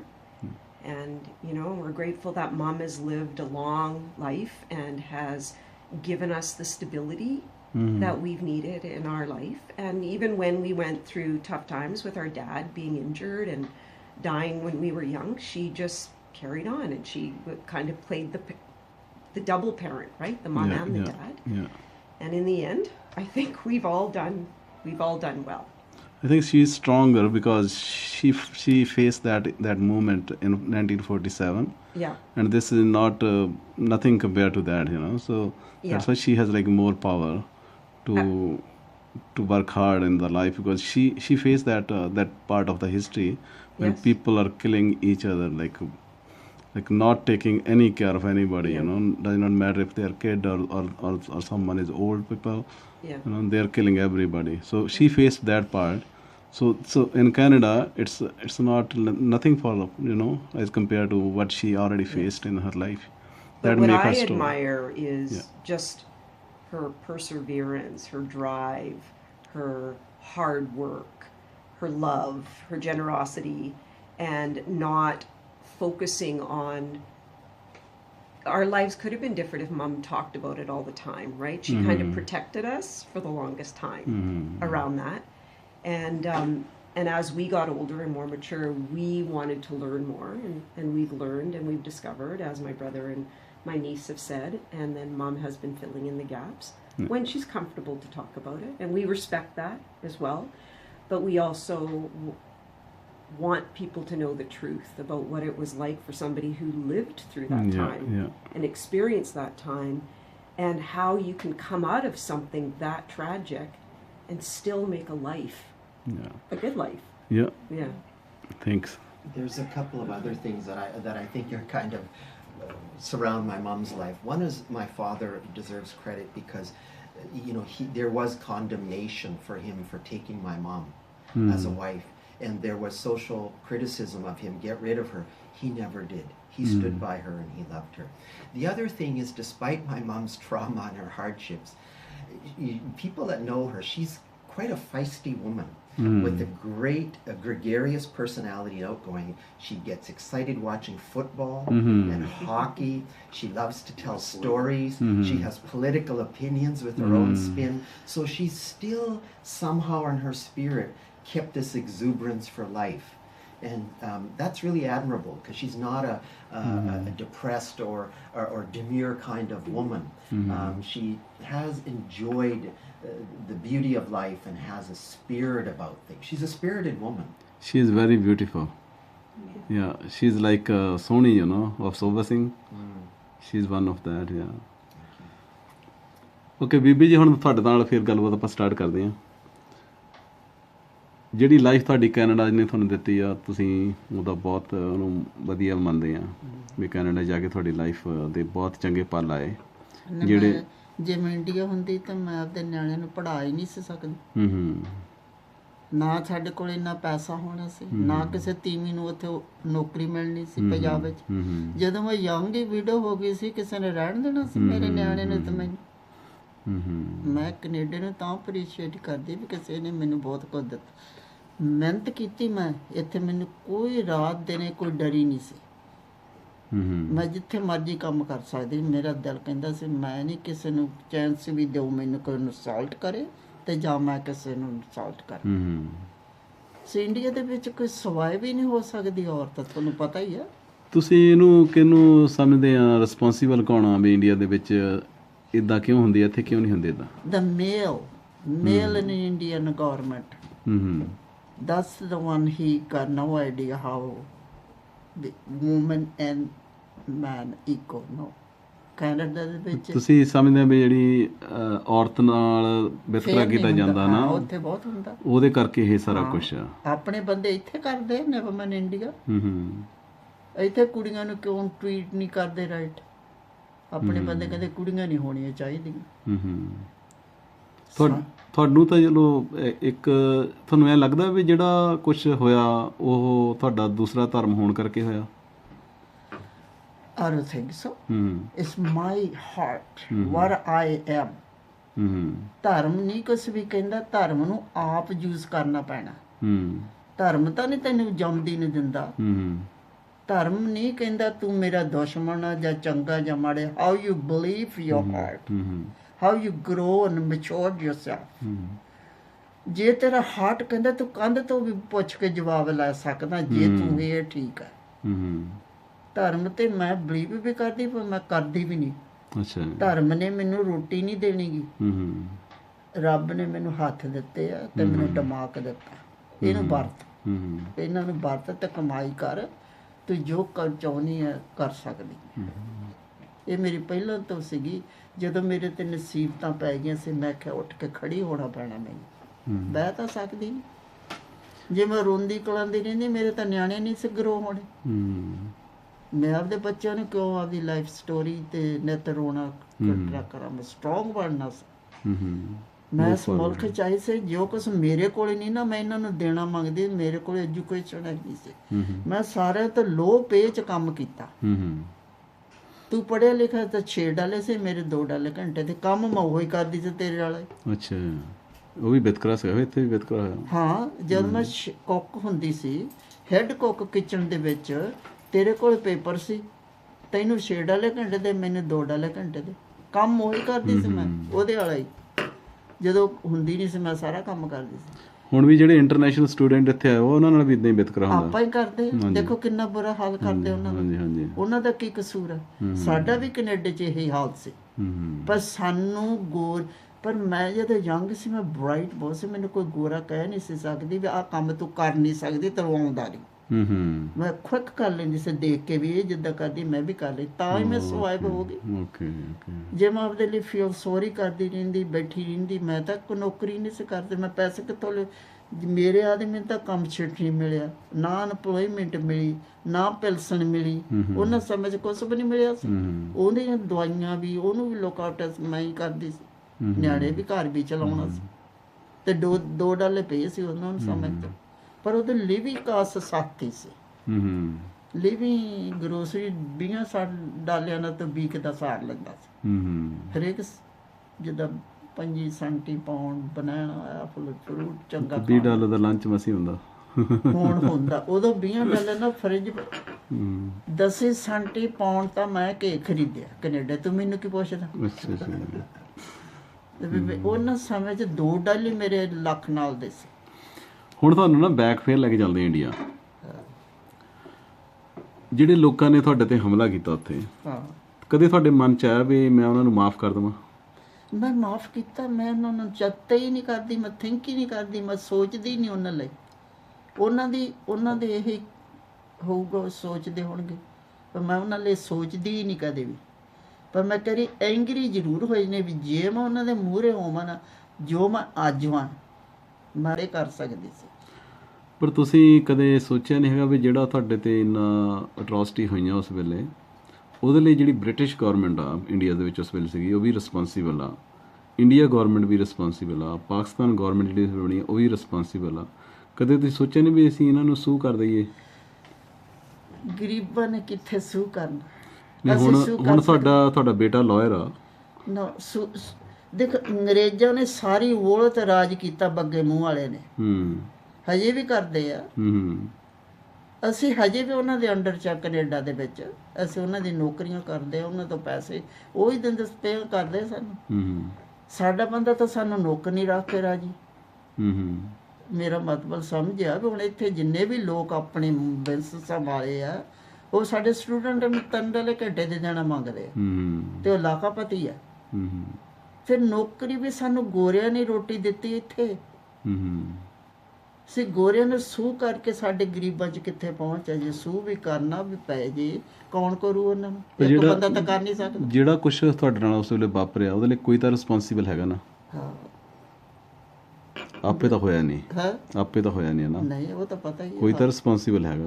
Government ਜਿਹੜੀ ਉਸ ਵੇਲੇ ਸਮੇਂ ਦੀ ਸੀ ਉਹ ਤਾਂ responsible ਸੀ। ਮਰ ਗਏ ਉਹ ਉਹਨਾਂ ਸਮਿਆਂ ਦੇ, ਉਹ ਵੀ ਹੈ ਨਹੀਂ। ਇੰਦਰਾ ਗਾਂਧੀ ਹੈ ਨਹੀਂ, ਗਾਂਧੀ ਹੈ ਨਹੀਂ, ਫਲਾਨਾ ਹੈ ਨਹੀਂ, ਉਹ ਸਭ ਮਰ ਮੁਰ ਗਏ। ਰਾਸ਼ਟਰਪਿਤਾ ਬਣ ਗਏ ਜੀ, ਰਾਸ਼ਟਰਪਿਤਾ ਬਣ ਗਏ। ਹਾਂ ਸੂ ਕਿਹਨੂੰ ਕਰਨਾ ਸੀ? ਕੌਣ ਕੋਈ ਕਾਇਦੇ ਆਜ਼ਮ ਬਣ ਗਿਆ, ਕੋਈ ਰਾਸ਼ਟਰਪਿਤਾ ਬਣ ਗਿਆ, ਹਾਂ ਕੋਈ ਚਾਚਾ ਬਣ ਗਿਆ, ਯਾ ਤੇ ਪਰ ਜਿਹੜਾ ਜਿਹੜੇ ਪਾਕਿਸਤਾਨ ਗਰੀਬਾਂ ਲੋਕਾਂ ਦੇ ਘਰ ਉੱਜੜ ਗਏ ਆ। ਜਿਹੜਾ ਪਾਕਿਸਤਾਨ ਆ ਉਹ ਤਾਂ ਆਪੋ ਵਿੱਚ ਹੀ ਮਰਦੇ ਆ, ਉਹ ਕਿਸੇ ਦਾ ਕੀ ਫੈਸਲਾ ਕਰ ਦੇਣਗੇ। ਉੱਥੇ ਵੀ ਤਾਲਿਬਾਨ ਬਹੁਤ, ਉੱਥੇ ਵੀ ਉਹੀ ਅੱਤਵਾਦ ਗੱਲ ਕਾਫੀ ਇੰਡੀਆ ਦੇਖ ਲਓ, ਇੰਡੀਆ 'ਚ ਕੀ ਕੁਛ ਹੁੰਦਾ। ਇੰਡੀਆ 'ਚ ਹਲੇ ਵੀ ਧਰਮ ਨਾਲ ਹਲੇ ਵੀ ਖੇਡ ਉਹੀ ਚੱਲਣ ਲੱਗਾ। ਹਾਂ ਉਹ ਜਾਤ ਪਾਤ 'ਚ ਕੁਰਸੀਆਂ ਤੇ ਨਹੀਂ ਬਹਿਣਾ, ਪੁੰਜੇ ਬਹਿਣਾ, ਉਹ ਕਿੱਥੋਂ ਮੇਰੇ ਵਰਗੀ ਦਾ ਕਿੱਥੋਂ ਫੈਸਲਾ ਕਰ ਦੇਣਗੇ ਉਹ। ਉਸ ਵੇਲੇ ਦਾ ਸਮਾਂ ਜਦੋਂ ਸੀਗਾ, ਉਸ ਵੇਲੇ ਜਿਹੜੀ ਛੋਟੀਆਂ ਕਾਸਟਾਂ ਸੀਗੀਆਂ ਉਹਨਾਂ ਨਾਲ ਕਿੰਨਾ ਕੁ ਵਿਤਕਰਾ ਹੁੰਦਾ ਸੀ? ਬਿਲਕੁਲ ਨਹੀਂ ਸੀ। ਹੂੰ ਮੈਂ ਤਾਂ ਕਹਿੰਨੀ ਆ ਵੀ ਸਾਡੀ ਫੈਮਿਲੀ ਜਿੱਥੇ ਵੀ ਮਰਜ਼ੀ ਜਾ ਕੇ ਖੜੀ ਹੋ ਜਾਂਦੇ ਸੀ ਅਸੀਂ। ਹੂੰ ਕਦੇ ਕੋਈ ਨਫ਼ਰਤ ਨਹੀਂ ਸੀ ਕਰਦਾ, ਕੋਈ ਜ਼ੁਲਮ। ਮੈਂ ਤਾਂ ਤੈਨੂੰ ਦੱਸਿਆ, ਮੈਂ ਤਾਂ ਜੱਟਾਂ ਦੇ ਘਰੇ ਜਾ ਕੇ ਚੁੱਲ੍ਹੇ ਦੇ ਕੋਲੇ ਬਹਿ ਕੇ ਰੋਟੀ ਖਾ ਆਉਂਦੀ ਹੁੰਦੀ ਸੀ। ਹੂੰ ਉਹਨਾਂ ਦੀ ਕੁੜੀਆਂ ਮੇਰੀਆਂ ਹਾਨਣਾ ਹੋਣਗੀਆਂ, ਖੇਡਣ ਜਾਣਾ ਸੀ, ਨਾਲ ਹੀ ਬਹਿ ਜਾਣਾ, ਉੱਥੇ ਹੀ ਰਾਤ ਰਹਿ ਲੈਣਾ ਉਹਨਾਂ ਦੇ ਕੋਲੇ ਕੁੜੀਆਂ ਦੇ। ਕੋਈ ਫਰਕ ਨਹੀਂ ਸੀ। ਮੈਨੂੰ ਤਾਂ ਇਹ ਨਹੀਂ ਪਤਾ ਵੀ ਜਾਤਾਂ ਬਣਾਈਆਂ ਕਿਹਨੇ ਆ। ਜਾਤਾਂ ਵੀ ਹੁਣੇ ਬਣਾਈਆਂ ਬਾਹਲੀਆਂ ਤਾਂ ਉਦੋਂ ਹੋਣਗੀਆਂ, ਮੈਨੂੰ ਤਾਂ ਪਤਾ ਨਹੀਂ ਜਾਤ ਕੀ ਸੀ। ਮਨੂ ਸਮ੍ਰਿਤੀ ਲਿਖੀ ਹੋਈ ਜੀ, ਇੱਕ ਹਿੰਦੂ ਹੋਇਆ ਰਾਜਾ, ਉਹਨੇ ਇਹਦੇ ਵਿੱਚ ਕਾਫੀ ਯੋਗਦਾਨ ਪਾਇਆ, ਤੇ ਜਿਹਦੇ ਨਾਲ ਉਹਨੇ ਜਿਹਦੇ ਕੰਮ ਕਰਦਾ ਸੀ ਕੰਮ ਦੇ ਹਿਸਾਬ ਨਾਲ ਉਹਨਾਂ ਨੇ ਉਹਨੂੰ ਚੇਂਜ ਉਹਦਾ ਨਾਂ ਰੱਖਤਾ ਜਾਤ ਦਾ। ਕੋਈ ਚੰਮ ਦਾ ਕੰਮ ਕਰਦੇ ਸੀ, ਚਮਾਰ, ਜਿਹੜਾ ਕਲੀਨ ਅਪ ਕੰਮ ਕਰਦਾ ਸੀ ਚੂੜੇ ਕਰਤਾ ਉਹਨਾਂ ਨੂੰ। ਤੇ ਆਪਣੀ ਬਾਣੀ ਤਾਂ ਕਹਿੰਦੀ ਆ 5 ਕੰਮ ਬੰਦੇ ਆ ਗੁਰੂ ਨੇ। ਇੱਕ ਜੁੱਤੀ ਕੌਣ ਬੋ ਨੰਗੇ ਪੈਰੀ ਜੱਟ ਮਰ ਜੂ ਕੰਡੇ ਲੱਗਣਗੇ। ਕੱਪੜੇ ਸੀਣੇ ਸਿੰਬਾ ਰੱਖਤਾ ਵੀ ਲੀੜੇ ਸੀ ਕੇ ਪਾਓ, ਤੇ ਮਰੇ ਦੇ ਵੀ ਪਾਓ ਤੇ ਜੀਂਦੇ ਦੇ ਵੀ ਪਾਓ। ਜੱਟ ਬਣਾਇਆ ਕਮਾਈ ਕਰੂ ਖੱਤਿਆਂ 'ਚ ਖਾਣਾ ਲੋਕਾਂ ਨੇ ਕੀ ਹੈ, ਤਾਂ ਜਾਤਾਂ ਵੰਡੀਆਂ ਸੀ। ਚੂੜਾ ਹੋਊਗਾ ਉਹ ਸਾਂਝੀ ਰਲੂਗਾ, ਕੱਲਾ ਮੈਂ ਕਮਾਈ ਕਰਨ ਨਾਲ ਸਾਡੀ ਹੈਲਪ ਕਰੂਗਾ। ਅਸੀਂ ਜਾਤਾਂ ਵੰਡਣ, ਮਹਾਰਾਜ ਨੇ ਤਾਂ ਵੰਡੇ ਸੀ ਕੰਮ, ਬੰਦੇ ਨੇ ਵੰਡੇ ਜਾਤਾਂ 'ਚ ਬਣਤਾ ਬੰਦਾ ਨਹੀਂ ਸੀ ਬਣਾਉਣਾ ਰੱਬ ਨੇ। ਬੰਦਾ ਬਣਾਇਆ ਤਾਂ ਇਹ ਪੁਆੜੇ ਪਏ। ਕਿਤੇ ਦੇਖ ਲਓ, ਇੱਥੇ ਦੇਖ ਲਓ, ਇੰਡੀਆ ਦੇਖ ਲਓ, ਕੈਨੇਡਾ 'ਚ ਦੇਖ ਲਓ, ਗੁਰਦੁਆਰਿਆਂ 'ਚ। ਕੋਈ ਹੋਰ ਤੁਹਾਡੇ ਮਨ 'ਚ ਗੱਲ ਕੋਈ ਹੋਵੇ ਜਿਹੜੀ ਤੁਸੀਂ ਕਰਨੀ ਚਾਹੁੰਦੇ ਹੋਵੋ? ਮੈਂ ਹੋਰ ਕੁਛ ਨਹੀਂ ਕਰਨਾ ਬਾਬੂ, ਹੈ ਬਸ ਠੀਕ ਹੈ। ਤੂੰ ਅੱਜ ਪਹਿਲਾਂ ਜ਼ਿੰਦਗੀ ਦਾ ਮੇਰੇ ਦੇ ਗੱਲ ਤੂੰ ਸਟੋਰੀ ਮੇਰੇ ਢਿੱਡ 'ਚੋਂ ਕੱਢੀ, ਪਰ ਮੈਂ ਕਰਨੀ ਨਹੀਂ ਸੀ। ਮਾਂ ਦੀ ਨਿਆਣਿਆਂ ਨੇ ਮੈਨੂੰ ਅੱਗੇ 1-2 ਵਾਰੀ ਕਿਹਾ ਸੀ ਵੀ ਮਾਂ, ਮੈਂ ਕਹਿੰਦੀ ਸੀ ਨਹੀਂ ਮੈਂ ਨਹੀਂ ਕਰਨੀ। ਪਰ ਮੈਂ ਤਾਂ ਕੈਮਲੂਪ ਨੂੰ ਗੱਡੀ ਤਿਆਰ ਕੀਤੀ ਸੀ, ਮੈਂ ਕਿਹਾ ਕੈਮਲੂਪ ਹੋਣਾ, ਉੱਥੇ ਜਾ ਕੇ ਆਉਣਾ ਮੈਂ। ਤੇ ਮੈਂ ਕਹਿੰਦੀ ਸੀ ਨਹੀਂ। ਫਿਰ ਮੇਰੇ ਨਿਆਣਿਆਂ ਨੇ, ਮੇਰੀ ਗ੍ਰੈਂਡ ਡਾਟਰ ਨੇ, ਸਾਰਿਆਂ ਨੇ ਕਹਿ ਕੇ ਮਾਂ ਤੈਨੂੰ ਕਰਨੀ ਪੈਣੀ। ਮੈਂ ਕਿਹਾ ਹੁਣ ਮੈਂ ਮਰ ਜਾਣਾ ਛੇਤੀ, ਹਾਰਟ ਦੀ ਕਸਰਤ ਦੇ ਹੀ ਦਿੰਨੀ ਇਹਨਾਂ ਨੇ ਜੋ ਮੰਗਦੇ ਸੁਣ ਲੈਣਗੇ, ਦੇਖਿਆ ਕਰਨਗੇ ਵੀ ਸਾਡੀ ਦਾਦੀ ਨਾ ਹੋਇਆ, ਸਾਡੀ ਮਾਂ ਨਾ ਹੈ। ਪਰ ਮੈਂ ਮੰਗਦੀ ਨਹੀਂ ਸੀ ਇਹਨਾਂ ਨੂੰ ਦੱਸਣਾ ਆਪਦੀ ਲਾਈਫ ਸਟੋਰੀ। ਨਹੀਂ, ਤੁਸੀਂ ਬਹੁਤ ਵਧੀਆ ਗੱਲਾਂ ਬਾਤਾਂ ਕੀਤੀਆਂ, ਮੈਨੂੰ ਬਹੁਤ ਵਧੀਆ ਲੱਗਾ। ਮੈਨੂੰ ਬਹੁਤ ਚਿਰ ਦਾ ਪਤਾ ਸੀ, ਮੈਨੂੰ ਕੋਈ 6 ਮਹੀਨੇ ਪਹਿਲਾਂ ਦੀ ਤੁਹਾਡੇ ਬਾਰੇ ਪਤਾ ਸੀਗਾ, ਪਰ ਮੈਨੂੰ ਫਿਰ ਤੁਹਾਡੇ ਨਾਲ ਜਦੋਂ ਹੁਣ ਤਾਲਮੇਲ ਮੇਰਾ ਹੋਇਆ ਤਾਂ ਫਿਰ ਮੈਂ ਸੋਚਿਆ ਵੀ ਮੈਨੂੰ ਤੁਹਾਡੇ ਨਾਲ ਛੇਤੀ ਜਾਣਾ ਚਾਹੀਦਾ। ਬਿਕਾਜ਼ ਮੇਰੇ ਨਿਆਣੇ ਨਿੱਕੇ ਸੀ, ਮੇਰੇ ਸਿਰ 'ਤੇ ਕੋਈ ਕਿਸੇ ਤੇ ਮੈਂ ਡਿਪੈਂਡ ਨਹੀਂ ਸੀ ਇੱਥੇ ਕਰਦੀ, ਕੋਈ ਮੈਨੂੰ ਸਪੋਰਟ ਕਰੂਗਾ। ਤੇ ਮੈਂ ਆਪਦਾ ਸਾਰਾ ਕੁਛ ਆਪ ਹੀ ਕੰਟਰੋਲ ਕਰਕੇ ਆਪਦੇ ਬੱਚੇ ਪਾਲਣਾ ਮੰਗਦੀ ਸੀ। ਠੀਕ ਹੈ। ਪਰ ਮੈਂ ਲੱਕੀ ਮਾਂ ਸੀ, ਮੇਰੇ ਬੱਚਿਆਂ ਨੇ ਕੋਈ ਲਾਂਭਾ ਨਹੀਂ ਦਿੱਤਾ, ਕੋਈ ਚੀਜ਼ ਨਹੀਂ ਬੈਂਟਮੀ ਮੰਗੀ। ਜੋ ਕੁਛ ਸਾਡੇ ਕੋਲ ਸੀਗਾ ਸੋ ਉੱਦਾਂ ਹੀ ਸਾਰ ਲਿਆ। ਹੁਣ ਵੀ ਇੱਦਾਂ ਹੀ ਸੀ। ਮੈਨੂੰ ਕੋਈ ਇਤਰਾਜ਼ ਹੀ ਨਹੀਂ ਕਿਸੇ ਗੱਲ ਤੇ। ਮੈਨੂੰ ਉਹਨਾਂ ਤੇ ਮੈਨੂੰ ਇਤਰਾਜ਼ ਜਿਨ੍ਹਾਂ ਨੇ ਮਾਰਿਆ। ਹੋ ਸਕਦਾ ਉਹ ਕਿਸੇ ਗੱਲੋਂ ਉਹਨਾਂ ਤੇ ਗੁੱਸਾ ਆਇਆ ਜਾਂ ਉਹ ਸਾਨੂੰ ਨਾ ਚਾਹੁੰਦੇ ਹੋਣਗੇ, ਮੈਨੂੰ ਨਹੀਂ ਪਤਾ। ਮੈਂ ਉਹਨਾਂ ਨੂੰ ਨਹੀਂ ਬੁਰਾ ਕਹੂੰਗੀ, ਜੋ ਕੁਛ ਉਹਨਾਂ ਨੇ ਕਰਨਾ ਸੀ ਠੀਕ ਹੀ ਕੀਤਾ। ਮੈਨੂੰ ਕੀ ਲੋੜ ਹੁਣ ਐਂਗਰੀ ਹੋਣ ਦੀ ਤੇ ਗੁੱਸੇ ਹੋਣ ਦੀ, ਉਹਦਾ ਤਾਂ ਕੋਈ ਫਾਇਦਾ ਨਹੀਂ ਨਾ ਹੁਣ। ਜੇ ਮੈਂ ਕਿਸੇ ਦਾ ਇਲਾਜ ਕਰ ਸਕਦੀ ਹਾਂ ਤਾਂ ਹੀ ਮੈਂ ਕਰਾਂ। ਸੂ ਕਰਕੇ ਵੀ ਗੌਰਮੈਂਟ ਨੂੰ ਕੀ ਲੈ ਲਾਂਗੇ ਅਸੀਂ। ਪਰ ਉਸ ਵੇਲੇ 10 ਲੱਖ ਲੋਕੀ ਮਾਰੇ ਗਏ ਸੀ। ਹਾਂ, ਨਹੀਂ 10 ਤੋਂ ਵੀ ਜ਼ਿਆਦਾ ਮਰੇ। 10 ਲੱਖ ਦਾ ਰੈਕੋਰਡ ਹੈ। ਇਹ ਤਾਂ ਆਪਾਂ ਹੀ ਕਹਿੰਦੇ ਨੇ, ਜਿਹੜੇ ਬੁੱਕ ਕਹਿੰਦਾ, ਜਿਹੜੇ ਉਦਾਂ ਖੂਹਾਂ 'ਚ ਛਾਲਾਂ ਮਾਰੀਆਂ, ਜਿਨ੍ਹਾਂ ਦਾ ਕੋਈ ਸਾਡੇ ਪਿੰਡ ਦੇ ਵਿੱਚ ਕੁੜੀਆਂ ਨੇ ਖੂਹਾਂ 'ਚ ਛਾਲ ਮਾਰ ਕੇ, ਯੰਗ ਕੁੜੀਆਂ, ਮਾਪੇ ਮੰਗਦੇ ਨਹੀਂ ਸੀ ਵੀ ਜੱਟ ਫੜ ਕੇ ਲੈ ਜਾਣ, ਇਹਨਾਂ ਨੂੰ ਰੇਪ ਕਰਨ, ਜਿਉਂਦੀਆਂ ਖੂਹਾਂ 'ਚ ਛਾਲ ਮਾਰ ਕੇ ਮਰੀਆਂ ਜਿਹੜੀਆਂ, ਉਹ ਜਿਹੜੀ ਮੁਸਲਿਮ ਕੁੜੀਆਂ ਸੀ। ਹਾਂ, ਉਹ ਕਿੰਨਾਂ ਨੇ ਗਿਣੀਆਂ? ਉਹ ਕਿਸੇ ਨੇ ਵੀ ਨਹੀਂ ਗਿਣੀ। ਜਿਉਂਦੇ ਤਾਂ ਇਹਨਾਂ ਨੇ ਫੜ ਕੇ ਅੰਦਰ ਅੱਗ ਲਾਈ ਸੀ। ਕਿਹਨਾਂ ਨੂੰ ਅੱਗ ਲਾਈ ਸੀ? ਮੁਸਲਮਾਨਾਂ ਨੂੰ ਫੜ ਕੇ ਇੱਕ ਪੱਤੀ ਦੇ ਨੇ ਸਾਡੇ ਪਿੰਡ 'ਚ ਇਕੱਠੇ ਕਰ, ਮੀਂਹ ਬਹੁਤ ਪੈਂਦੇ ਸੀ ਨਾ, ਇਕੱਠੇ ਕਰਕੇ ਬੁੜੇ ਬੁੜੀਆਂ ਤੀਵੀਆਂ ਅੱਗ ਲਾਤੇ। ਉਹਦੇ ਮੱਚੇ ਅੱਧੇ ਪਏ ਉਸ ਪਿੰਡ ਉਸ ਪੱਤੀ ਦੇ ਵਿੱਚ ਘਰ ਦੇ ਵਿੱਚ ਕੋਈ ਜਾ ਨਹੀਂ ਸਕਦਾ। ਹਜੇ ਤਾਂ ਵੀ ਰੋਂਦੇ ਆ ਕਹਿੰਦੇ ਲੋਕ ਜਿਹੜੇ ਫੂਕੇ ਸੀ ਜਿਉਂਦੇ। ਕਹਿੰਦੇ ਕੱਚਿਆਂ ਘਰਾਂ 'ਚ ਲੋਕੀ ਵੜ ਗਏ ਸੀ ਤਾਂ ਉੱਪਰੋਂ ਜਿਹੜਾ ਰੋਸ਼ਨਦਾਨ ਉੱਪਰ ਰੱਖਿਆ ਹੁੰਦਾ ਨਾ ਹਾਂ ਉਹਦੇ ਵਿੱਚੋਂ ਅੱਗ ਹਾਂ ਨਾਲ ਉਹਨਾਂ ਦੇ ਸਾੜਿਆ। ਧੂਆਂ ਛੱਡ ਕੇ ਤੜਫਾ ਮਾਰਿਆ ਉਹਨਾਂ ਨੇ ਅੱਗਾਂ ਲਾ ਕੇ। ਬਹੁਤ ਜ਼ੁਲਮ ਦੇਖਿਆ। ਗੱਲਾਂ ਕਰਨ ਵਾਲੀਆਂ ਨਹੀਂ ਗੀਆਂ। ਮੈਂ ਲਿਆਉਂਦੀ ਨਹੀਂ ਆਪਦੀ ਜ਼ਿੰਦਗੀ ਦੇ ਵਿੱਚ ਇਹ ਗੱਲਾਂ। ਤਾਂ ਹੀ ਨਹੀਂ ਪਤਾ ਲੱਗਾ ਮੇਰੇ ਮਾਂ ਪਿਓ ਨੂੰ ਵੀ ਕਿੱਥੇ ਚਲੇ ਗਏ ਕਿੱਥੇ ਨਹੀਂ। ਕਿਤੇ ਥੱਕ ਗਈ ਖਰੇ ਫਿਰ ਘਰ ਤੋਂ ਘਰ ਰਾਤੋਂ ਰਾਤ ਭੁੱਖਿਆਂ ਧਿਆਨ ਨਾਲ ਤੁਰੇ ਫਿਰਦੇ। ਕਦੇ ਰੋਟੀ ਨਾ ਮਿਲਣੀ ਕਿਸੇ ਕਿੱਥੇ ਪਕਾਉਣੀਆਂ ਸੀ, ਨਾ ਦਾਣਾ ਨਾ ਪਾਣੀ। ਲੈ ਕੇ ਲੁੱਟ ਕੇ ਘਰ। ਸਾਡੇ ਤਾਂ ਪਸ਼ੂ ਵੀ ਬੈਠੇ ਤਾਂ ਖੋਲ ਕੇ ਲੈ ਗਏ ਸੀ ਸਾਰੇ। ਕਣਕਾਂ ਦੀਆਂ ਬੋਰੀਆਂ ਹੀ ਲੈ ਗਏ ਸੀ ਦੂਏ ਦਿਨ ਆ ਕੇ। ਖਾਣਾ ਕੀ ਸੀ? ਬਹੁਤ ਦਿਨ ਔਖੇ ਦੇਖਿਓ। ਇਹ ਤਾਂ ਜੋ ਕੁਛ ਇੰਡੀਆ ਦੀ ਗੌਰਮੈਂਟ ਨੇ ਤੇ ਗੋਰਿਆਂ ਨੇ ਜੋ ਪਾਕਿਸਤਾਨ ਨੇ ਕੀਤਾ ਚੰਗਾ ਨਹੀਂ ਕੀਤਾ। ਹੁਣ ਪਾਕਿਸਤਾਨ ਵੀ ਭੁੱਖਾ ਮਰਦਾ ਤਾਂ ਪੰਜਾਬ ਵੀ ਭੁੱਖਾ ਮਰਦਾ। ਕੋਈ ਰਾਜ ਵਾਲੀ ਗੱਲ ਤਾਂ ਕੋਈ ਹੈ ਹੀ ਨਹੀਂ ਉੱਥੇ। ਕੈਨੇਡਾ 'ਚ ਭਾਵੇਂ ਕਿੰਨੀਆਂ ਜਾਤਾਂ ਇੱਥੇ ਰਹਿੰਦੀਆਂ ਪਰ ਪੀਸ ਹੋ ਰਹਿੰਦੇ ਆਪਾਂ। ਉਸੇ ਗਰੋਸਰੀ ਸਟੋਰ 'ਚ ਗਰੀਬ ਜਾਂਦਾ ਉੱਥੇ ਅਮੀਰ ਜਾਂਦਾ। ਸਾਡੇ ਇੰਡੀਆ ਤਾਂ ਕਿਸੇ ਨੂੰ ਗਰੀਬ ਨੂੰ ਚੁੱਲ੍ਹੇ ਦੇ ਨੇੜੇ ਅੱਗ ਵੀ ਨਹੀਂ ਦਿੰਦੇ ਕਿਸੇ ਨੂੰ ਮੰਗੀ। ਇੰਨਾ ਭੈੜਾ ਮੁਲਕ ਹੈ। ਤੂੰ ਕਹਿੰਦਾ ਇੰਡੀਆ ਨਹੀਂ ਗਈ, ਮੈਂ ਨਹੀਂ ਇੰਡੀਆ ਜਾਣਾ ਮੰਗਦੀ। ਪਰ ਫਿਰ ਵੀ ਨਾ ਤੁਸੀਂ ਇੱਕ ਵਾਰੀ ਜਾ ਕੇ ਆਓ, ਉਹਨਾਂ ਲੋਕਾਂ ਨੂੰ ਮਾਫ ਕਰਿਓ। ਮਾਫ ਹੀ ਆ, ਰੱਬ ਕਰੂ ਉਹਨਾਂ ਨੂੰ ਮਾਫ। ਨਾਲੇ ਮੇਰੀ ਮਾਫੀ ਨਾਲ ਉਹਨਾਂ ਨੂੰ ਕੀ ਫਰਕ ਪੈ ਚੱਲਿਆ? ਉਹਨਾਂ ਨਹੀਂ ਤੁਹਾਡਾ ਜਿਹੜਾ ਤੁਹਾਡੇ ਦਿਮਾਗ ਦੇ ਵਿੱਚ ਜਿਹੜਾ ਦੂਜਾ ਬੋਝ ਹੈ ਇੰਨਾ ਨਾ ਉਹ ਘਟ ਜਾਊਗਾ। ਨਹੀਂ ਹੁਣ ਮੇਰੇ ਤੇ ਕੋਈ ਬੋਝ ਨਹੀਂ ਉਹਨਾਂ ਦਾ। ਹਾਂਜੀ honestly I forget for long time ago because ਮੈਂ ਉਹਨਾਂ ਨੂੰ ਸੋਚਦੀ ਹੋਈ ਨਹੀਂ ਵੀ ਉਹ ਮੇਰਾ ਪਿੰਡ ਸੀ ਜਾਂ ਮੇਰਾ ਉਹ ਮੁਲਕ ਸੀ ਜਾਂ ਮੇਰਾ ਉਹ ਪੱਤੀ ਸੀ ਜਾਂ ਮੇਰੇ ਉਹ ਇਲਾਕੇ ਗੁਆਂਢੀ ਸੀ ਸਾਡੇ। ਮੈਂ ਸੋਚਦੀ ਨਹੀਂ ਉਹਨਾਂ ਲਈ। ਜਦੋਂ ਅੱਖਾਂ ਮੀਚਦੀ ਹਨੇਰਾ ਦਿਖਦਾ ਮੈਨੂੰ ਵੀ ਹਨੇਰੇ 'ਚ ਬੈਠੀ ਸੇ। ਗੱਲਾਂ ਕਰਨ ਦੀ ਲੋੜ ਹੀ ਨਹੀਂ ਹੁਣ। ਜੋ ਕੁਛ ਹੋ ਗਿਆ ਠੀਕ ਹੈ। ਫੈਮਿਲੀ ਬਹੁਤ ਚੰਗੀ ਸੀ। ਵਿਛੜ ਕੇ ਮੁੜ ਕੇ ਨਾ ਇਕੱਠੇ ਹੋਣਾ ਨਾ ਹੋਣਾ ਸੁਪਨੇ 'ਚ ਹੀ ਆ ਬਸ। ਸੁਪਨੇ ਹੁਣ ਤਾਂ ਮੈਂ ਵੀ ਬੁੜੀ ਹੋ ਗਈ ਜਾਣ ਵਾਲੀ ਆ। ਨਹੀਂ ਤੁਸੀਂ ਹਲੇ ਕਾਫੀ ਵਿੱਚ ਉਹਨਾਂ ਦੇ ਕੋਲੇ ਚਲੀ ਜਾਉ ਇਹ ਵੀ ਕੀ ਪਤਾ। ਪਰ ਉਹਨਾਂ ਦਾ ਕੀ ਵਿਚਾਰਿਆਂ ਦਾ ਕਸੂਰ ਸੀ? ਉਹ ਕਿਹੜਾ ਮੈਨੂੰ ਛੱਡ ਕੇ ਜਾਣਾ ਮੰਗਦੇ ਸੀ? ਕਿਹੜੀ ਮਾਂ ਹੈ ਜਿਹੜੀ ਨਿਆਣੇ ਨੂੰ ਛੱਡ ਜਾਂਦੀ? ਕੀ ਪਤਾ ਉਹਨੂੰ ਕੀ ਮਜਬੂਰੀ ਆਈ ਜਿਹੜੀ ਮੈਨੂੰ ਛੱਡ ਗਈ। ਖਰੇ ਦੇਖ ਤੂੰ ਰੱਬ ਨੂੰ ਮੰਨਦਾ ਨਾ, ਕਹਿੰਦਾ ਖਰੇ ਕੁਝ ਤੇ ਮੈਨੂੰ ਉਹਨੂੰ ਨਾਲ ਹੀ ਨਹੀਂ ਸੀ ਜਾਂ ਮੈਂ ਕੈਨੇਡਾ ਆਉਣਾ ਸੀ। ਤੁਹਾਡੀ ਲਾਈਫ ਵਿੱਚ ਕੁਝ ਹੋਰ ਲਿਖਿਆ ਸੀ। ਹਾਂ ਉਸੇ ਘਰ ਮੈਂ ਜੰਮੀ। ਉਹੋ ਹੀ ਮੇਰੇ ਭੈਣ ਭਰਾ ਰੋਟੀ ਤੋਂ ਤਰਸ ਕੇ ਭੁੱਖੇ ਮਾਰੇ ਤੇ ਮੈਂ ਰੱਜ ਕੇ ਖਾਂਦੀ। ਇਹ ਰੱਬ ਤੇ ਬਿਲੀਵ ਕਰਦੀ ਤੇ ਮੈਂ ਕਹਿੰਦੀ ਮੇਰੇ ਕਰਮ ਹੀ ਉਹਨੇ ਮੈਨੂੰ ਜਨਮ ਦਿੱਤਾ ਪਰ ਮੇਰੇ ਕਰਮ ਹੋਰ ਲਿਖ ਦਿੱਤੇ ਐਡੀ ਦੂਰ ਦੇ। ਮੈਂ ਤੁਹਾਡਾ ਹੁਣ ਵਾਲਾ ਨਾਂ ਪੁੱਛਣਾ ਭੁੱਲ ਗਿਆ। ਗੁਰਦੇਵ ਕੌਰ ਹੈ ਜੀ। ਗੁਰਦੇਵ ਕੌਰ ਕਦੋਂ ਰੱਖਿਆ ਤੁਹਾਡਾ ਨਾਂ? ਜਦੋਂ ਮੈਂ ਆਪਦਾ ਅੰਮ੍ਰਿਤ ਛਕਿਆ, ਜਦੋਂ ਵਿਆਹ ਕੀਤਾ। ਅੱਛਾ ਅੱਛਾ। ਜਦੋਂ ਉਹਦਾ ਗੋਤ ਵੰਡੇ ਫਿਰ ਕਹਿੰਦੇ ਵੀ ਛੱਡ ਹੁਣ ਤੂੰ ਧਰਮ ਨੂੰ ਆਪਦੇ ਨੂੰ। ਅੱਛਾ। ਉਦੋਂ ਰੱਖਿਆ ਸੀ। ਕਿੰਨਾ ਕੁ ਔਖਾ ਸੀਗਾ ਤੁਹਾਨੂੰ ਧਰਮ ਚੇਂਜ ਕਰਨਾ?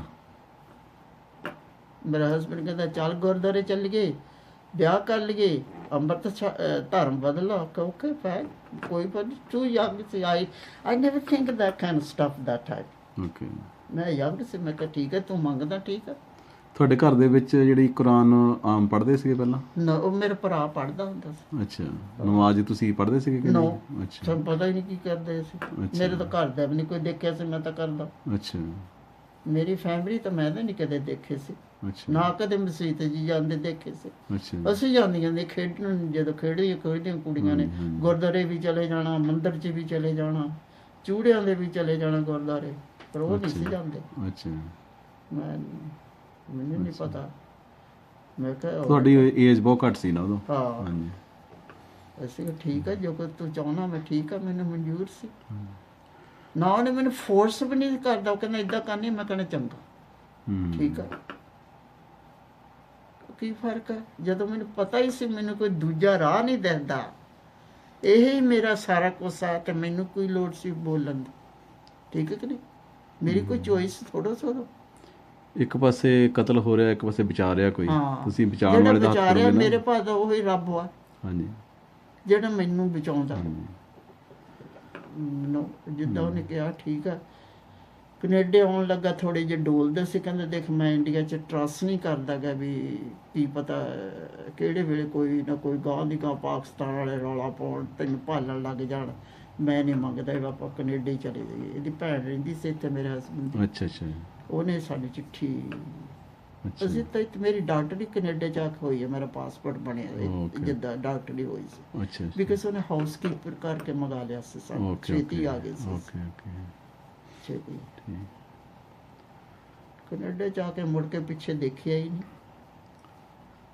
ਆਖਰ ਵਿੱਚ ਹੁਣ ਤੁਸੀਂ ਕੀ ਕਹਿਣਾ ਚਾਹੁੰਦੇ ਆ ਲੋਕਾਂ ਨੂੰ, ਜਿਹੜੀ ਤੁਹਾਡੀ ਲਾਈਫ ਦਾ ਐਕਸਪੀਰੀਅੰਸ ਹੈਗਾ ਇੰਡੀਆ ਦਾ, ਪਾਰਟੀਸ਼ਨ ਦਾ, ਕਿ ਉਹ ਕੀ ਸਬਕ ਸਿੱਖਣ, ਕਿ ਜਿਹੜਾ ਕਿ ਲੋਕੀ ਇੱਕ ਦੂਜੇ ਨਾਲ ਪਿਆਰ ਵਧੇ, ਜਿਹੜੀ ਇਹ ਤਾਂ ਨਫ਼ਰਤ ਕਹਿੰਦੇ ਆ ਰਲ ਉਹ ਕੇ ਘਟੇ। ਰਹੋ, ਰਲ ਕੇ ਰਹਿਣਾ, ਪੀਸਫੁਲ ਰਹਿਣੀ ਹੈ। ਜਾਣਾ ਹਰੇਕ ਨੇ ਇਹ ਦੁਨੀਆ ਦੇ ਉੱਤੋਂ, ਕੋਈ ਅਮੀਰ ਤੇ ਗਰੀਬ ਤੇ ਕੋਈ ਰਾਜਾ ਕੋਈ ਨਹੀਂ ਰਿਹਾ, ਸਭ ਨੇ ਜਾਣਾ, ਪਰ ਸ਼ਾਂਤੀ ਨਾਲ ਰਹੋ, ਪਿਆਰ ਨਾਲ ਰਹੋ, ਇੱਜ਼ਤ ਕਰੋ ਦੂਏ ਦੀ, ਪਿਆਰ ਕਰੋ। ਦੁਨੀਆ ਨਿਸ਼ਾਨ ਤੇ ਮੁੜ ਕੇ ਨਹੀਂ ਆਉਣਾ। ਕੋਈ ਰਾਜਾ ਕੇ ਦੇਖ ਲਓ, ਕੋਈ ਵਜ਼ੀਰ ਦੇ ਲਓ, ਕੋਈ ਮੁਲਕ ਰਨ ਕਰਦਾ, ਉਹ ਕਿਹੜੇ ਰਹਿ ਜਾਂਦੇ, ਉਹਨਾਂ ਨੇ ਵੀ ਜਾਣਾ ਹੀ ਹੈ।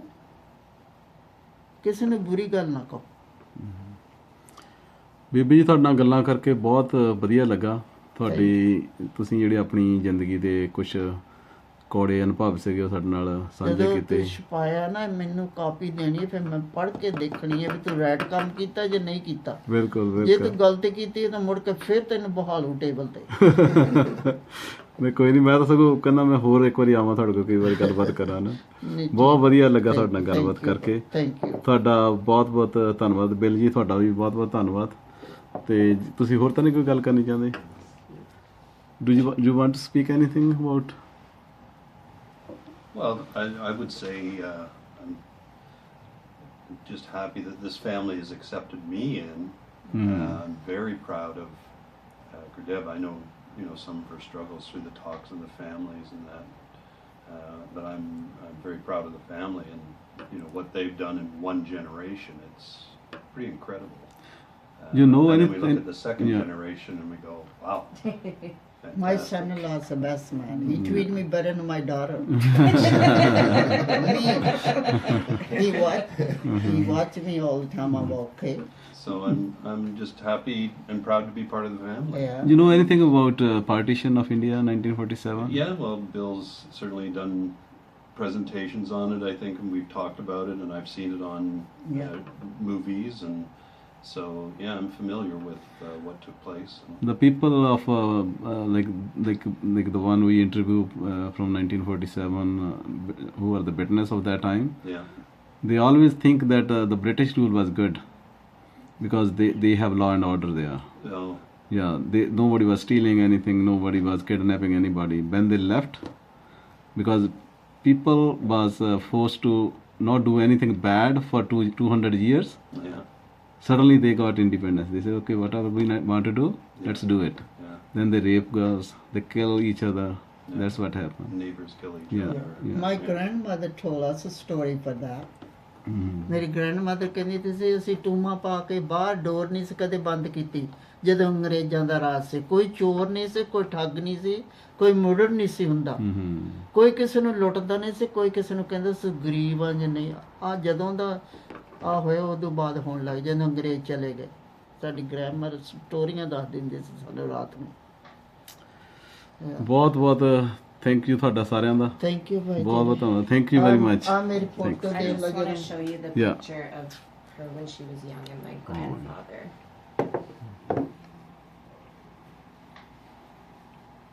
Beautiful.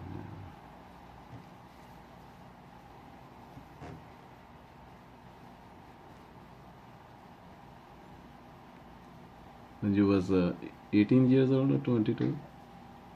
That's one picture for after 2 years when I come, 3 years Okay, Canada, 20, I think 2 20. years after that, yeah. Beautiful. Yeah. Thank you very much sharing your Yeah, story. thank Yeah, you. thank you. Thank you. Thank you very much. Yeah, thanks.